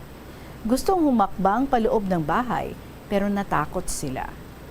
Niyakap ako ng asawa ko at ang isang magulang ng aking tinuturuan ay yumakap sa akin. Hinihila ako papasok sa loob ng bahay. Ayaw kong magpaawat kasi gusto ko tapusin sa mga oras na yon ang aming laban. Lumilisik ang mga sipa ko kasi hindi na makakagalaw ang mga kamay ko. Hinahawakan at niyayapos ako ng aking kaibigan at tumaharang naman ang asawa ko sa suspect. Hanggang namalayan ko na sa loob na ako ng bahay. Tumakbo ako sa kusina at kinuha ako ang kutsilyo. Nanginginig sa takot ang aking kaibigan at umiiyak. Sumisigaw siya na patakbuhin ang suspect palabas ng compound kasi may hawak raw akong patalim. Ang lakas ng kaibigan kong yumakap at hawakan ng aking mga kamay. Sabi ko, may sakit pa ito na diabetes. Kung suntukin ko ito sa sikmura, sigurado mahimatay ito. Naawa naman ako sa kanya, tita. Tinulak ko ang aking kaibigan nang nakawala ako sa kanya at dali-dali kong binuksan ang pinto at hindi ko na mabuksan, tita, at nailak na ito sa labas. Hindi ako makalabas ng bahay. Mga ilang segundo pa, inikot ko ulit ang pinto. Nagtaka ako, bakit napuksan na ito? Sabi ko, kahit anong ikot ko sa doorknob, hindi ko mabuksan. At nakalabas ng suspect sa aming compound. Ang mga tao nasa tabi ng kalsada. Binalikan ko ang bote kasi bala ko hatiin at hanapin ang suspect. Sabi ng asawa ko, nakatakbo na siya, umalis na. Sumisigaw ang mga tao sa labas, Aka, please, enough. Hindi ako sumasagot sa kanila. Umalis ako, dali-daling tumakbo palabas ng bahay. Sumigaw ang aking asawa, where are you going? Sabi ko, huwag kang umalis ng bahay. Pumasok ka sa loob at ikandado mo. I-safety mo ang mga anak natin. Dumiretso ako sa police station at nag-report ng sitwasyon. Mabagal ang responde, tita. Pagdating ng mga pulis, tahimik na ang kalsada. Kahit isang tao, wala na kaming may nakita. Alam ko, nagtago ang suspect. Pumunta ang mga pulis sa bahay ng suspect noong gabi na yun. Wala na raw, nakaalis na at hindi nila alam. Kinabukasan, nag-imbestiga ang mga pulis sa pangyayari. Ilang beses pinuntahan ng pulis, wala raw, hanggang sa ako na ang pumunta, kasama ang pulis. Sumigaw ako sa harap ng bahay nila. Sabi ko, Kapag hindi nyo nilabas ang duwag mong asawa, lahat kayo dito, pati ikaw na brother-in-law niya, idadamay ko sa kaso na ito. Mamili ka, ilabas mo ang duwag mong asawa o madadamay kayo sa kasong ito. Alam ko nandyan sa loob ng bahay mo ang asawa mo. Pati ikaw na asawa niya, idadamay ko at ang brother-in-law mo. Sabi ko, kung GAGO kayo sa kabubuhan, ako GAGO rin ako at kaya kitang sipain kasama ang asawa mo. Tahimik ang pulis, tita. Wala na rin akong respeto sa sarili ko sa harap ng pulis. Sa bugso at galit ko, nagsama-sama na lahat at pagbanta sa akin ay naganap. Hindi kami naareglo sa police station. Umabot kami sa mataas na pagpupulong. Mababa ito kaysa court. Na nasa harap kami ng pagpupulong, sabi ko, mga government officials, kung mayroon lang sport sa laban ng samurai, siya ang pipiliin ko at maglaban kami hanggang kamatayan. Pupustahan ko ang aking sarili sa malaking halaga. Siguraduhin ko na bibit-bitin ng pamilya niya ang liig niya sa araw na ito. Ang ganitong klaseng tao ay salot sa lipunan at hindi dapat panghinayangan ang ganitong klaseng tao kung mawala sa lipunan. Hanggang sa inungkat ko ang kaso ng suspect, rape case. Maraming gulo ang nasangkutan. Kahit mga kapwa niya, taxi drivers, ayaw sa kanya dahil sa ugaling rascal, walang respeto. Kung may galang siya sa sarili niya, pumasok sa bahay walang damit, ni brief wala, napayuko na lang ang mga opisyal sa harap ko. Sabi ko, ewan kung anong pakay niya sa akin. Nagkamali daw siya, tita, sa bahay na pasukan niya kasi sa sobrang lasing niya daw at wala na siyang may naalala. Sabi ko, huwag mo akong gaguhin sa harap ng mga kalahi mo, ha? Siga ka, ilabas mo ngayon. Anong gusto mo, labanan ng may samurai? Hindi kita aatrasan. Sabi ng government officials, pwede raw hinga ng pera sila sa kasong ito. Sabi ko, hindi money talk ang problema dito, kundi sa ugali niya na walang respeto sa batas ng Sri Lanka. Kahit flag ng Sri Lanka, inapak-apakan niya. Kayong mga officials, ano masasabi niyo sa kalahi niyong bastos? Sabi ko, sa susunod na pumasok siya sa loob ng pamamahay ko, siguraduhin ko na hindi siya makakalabas ng buhay dahil may karapatan akong ipagtanggol ang aking pamilya sa loob ng aking pamamahay at ang sarili ko. Hindi ko hahayaan na lapakin ang rights of privacy ko sa aming pamamahay. Magkamatayan man, lalaban ako sa karapatan ko bilang isang tao.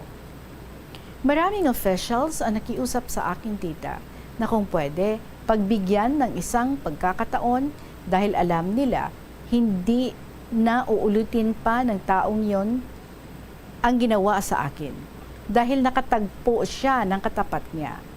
Sa payo ng aking ina dyan sa Pinas, tita, tinanggap ko ang arrangement na walang halong pera. Sabi ko, hindi ko kailangan ng pera para sa areglo na ito, pero mag-iingat ka kapag binali mo ang kasunduan natin at titikman mo muli ang pintas ng kamao ko bago kita dadalhin sa police station. Ako ang pinagawa ng official sa agreement na nanamagitan sa aming dalawa. Number 1, bawal makipaglaro ang kanilang mga anak sa tapat ng bahay dahil public road ito at maraming motorsiklong dumadaan para iwas disgrasya. Pangalawa, bawal siyang makipag-away sa kahit kaninong kapwa niya drivers. Pangatlo, bawal silang makipag-usap sa aking family-in-laws at asawa na hanggang ngayon, tita, takot makipag-usap sila sa pamilya ng aking asawa. Nakikipag-usap sila sa akin lamang. Tumindi ang galit ng mga kapitbahay ko sa pamilya nila. Kahit isa sa mga kapitbahay namin, walang may nagkakagusto sa pamilya nila. Hanggang ngayon, tita, hindi na siya kumukuha ng pasahero sa kanyang taxi sa area namin. Habang umuusad ang kaso namin noon, dumaan ang kanyang taxi sa harap ko. Tamang-tama naman na may puputulin sana akong bulaklak sa harap ko. Nang tumingin siya sa akin, tinitigan ko siya ng pinakamasakit at sinablay ko sa aking liig ang kutsilyo. Humarurot ang kanyang taxi at sa pagbabalik niya, Hinintay ko pa rin ang balik ng kanyang taxi dahil wala na siyang malusutan pa na ibang kalsada. Dahil ang kalsada sa area namin ay may ending. Sabi ko, hintayin kita sa iyong pagbabalik. Sa pagbalik niya, ang lagaraw na malaki ang nasa harap ko. Hawak ko ang hawakan na bakal. Mas lalong nanlaki ang kanyang mga mata at humarurot ang kanyang taxi. Mula noon, Tita Regine, hindi na siya kumukuha ng pasahero sa aming area at hindi na rin namin nabalitaan na na-involved siya sa kahit anong gulo. Tuminoo siya, tita, kahit ang mga kapwa niya driver nagsasabi sa akin na kumalma na raw ang kanyang ugali. At natuwa naman ako sa balita ng kapwa niya driver. Itong trahedya, tita, nangyari ito sa kasagsagan na busy ako sa pagre-report bilang isang Bombo International Correspondent. Sa pagbagsak ng aming ekonomiya dito, kaganapan ng aming bansa, sumiklab ang people power. Sa tindi ng pinagdaanan ko, labis ang takot ng aking asawa sa seguridad ng aking buhay.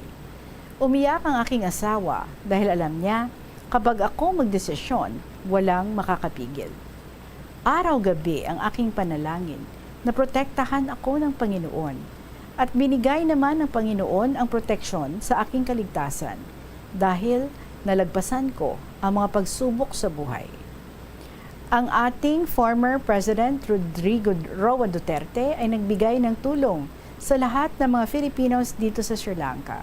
Sa katunayan pa nga, kahit patay ay nakatanggap ng pera. Mga taong hindi nakalista, nakakuha ng pera. Ang iba ay binura sa listahan na kahit ako, muntik nang hindi makakuha ng tulong na mula sa ating government dyan sa Pinas. Mga ebidensya na hanggang ngayon ay hawak ko kasi alam ko darating ang araw, pagbabayaran nila ito at tuldukan ang mga maling gawain na labag sa batas ng Diyos at batas ng tao. And so until then lang anay kita, don't say tapos na because hindi pa lawig pa ginakasugpon sa iyang istorya mga kabombo, pero ginaamat-amat lang naton. And I hope okay lang dira sa imo ha, Agila sa Sri Lanka. Thank you so much, and in some other time balikan ta naman ang imong istorya kag sugpunan ta naman ang imong ginsulat diri sa aton, basahon naton. Salamat kid. 51 minutes after 2 o'clock, magapanubalik ang KLP pagkatapos ng pila ka mga importante nga mga pahibalo.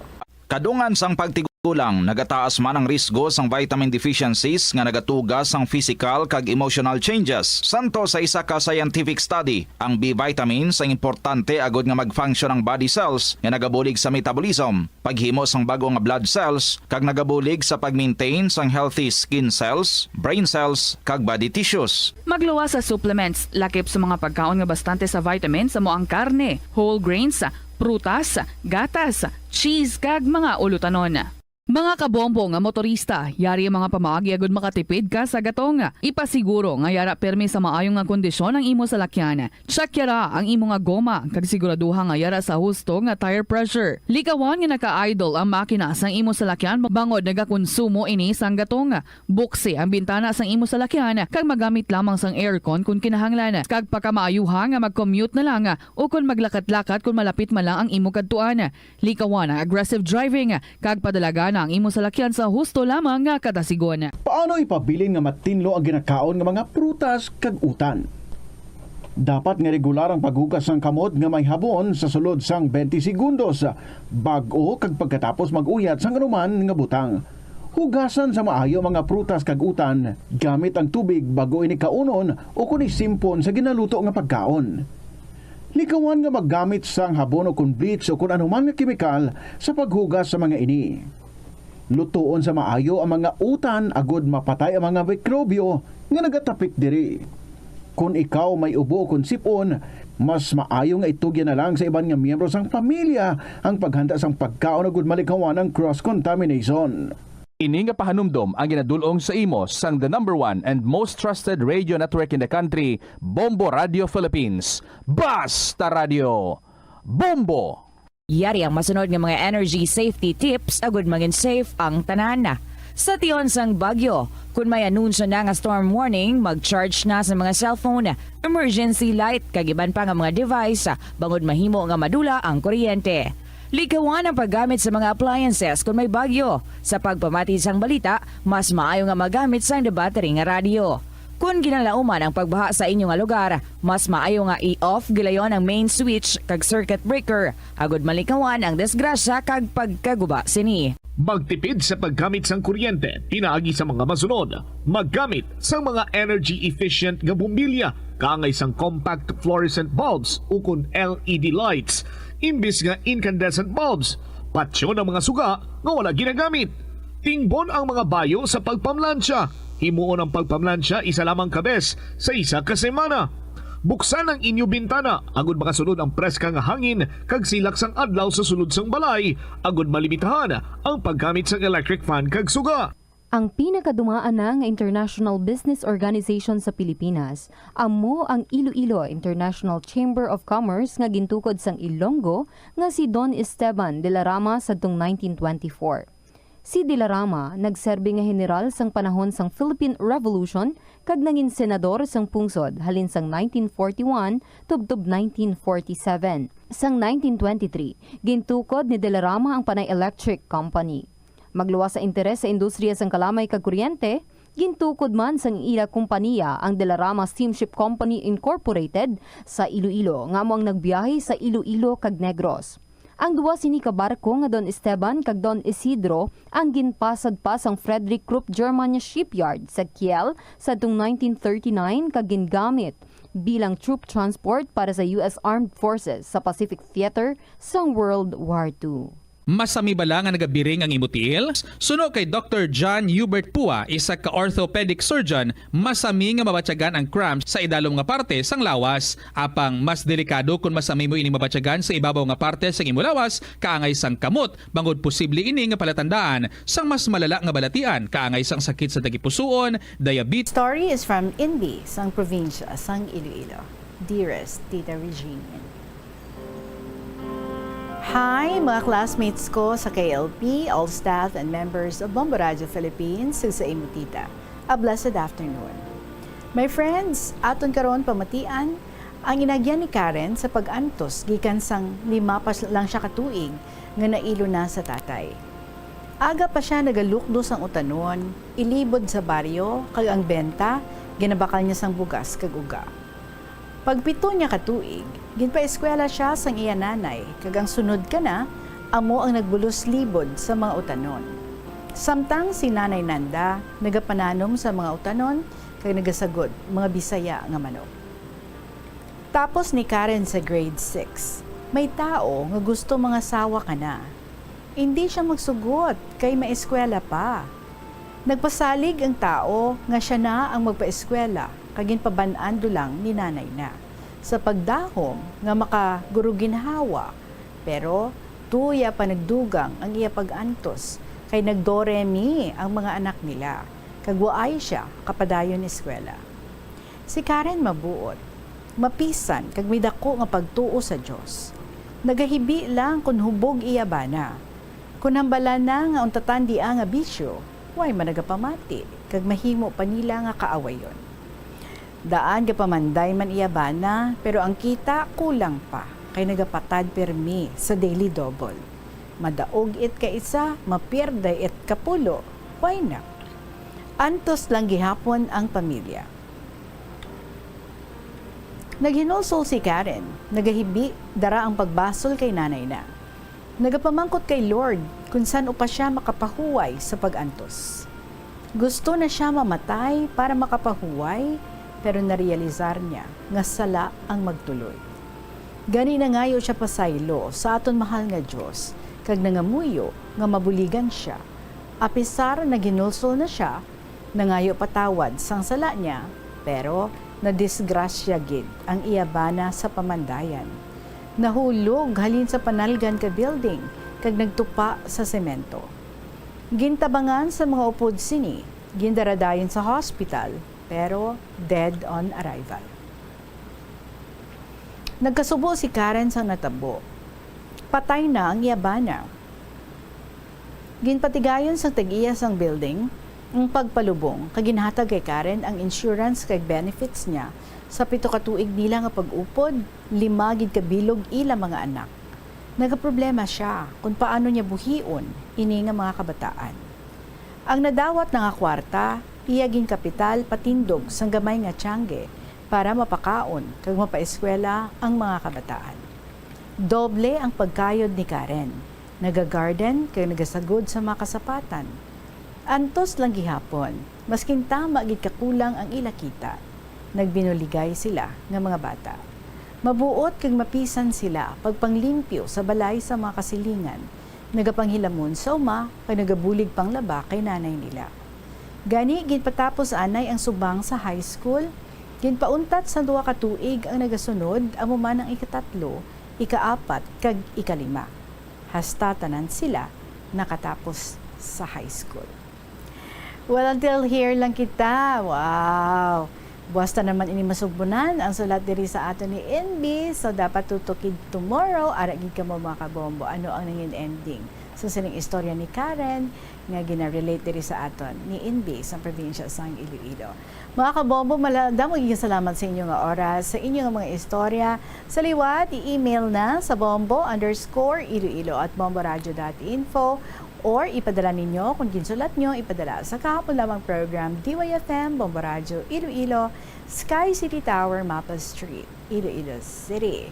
Magasunod na tuyang Ermitanya, Provincial Jail, kag ang Dear Diary. Madaming salamat sa inyo. I'll be with you again tomorrow. Sa gihapon ninyo alagad si Tita Regine para sa kahapon lamang program. Thank you very much. Good afternoon and God bless.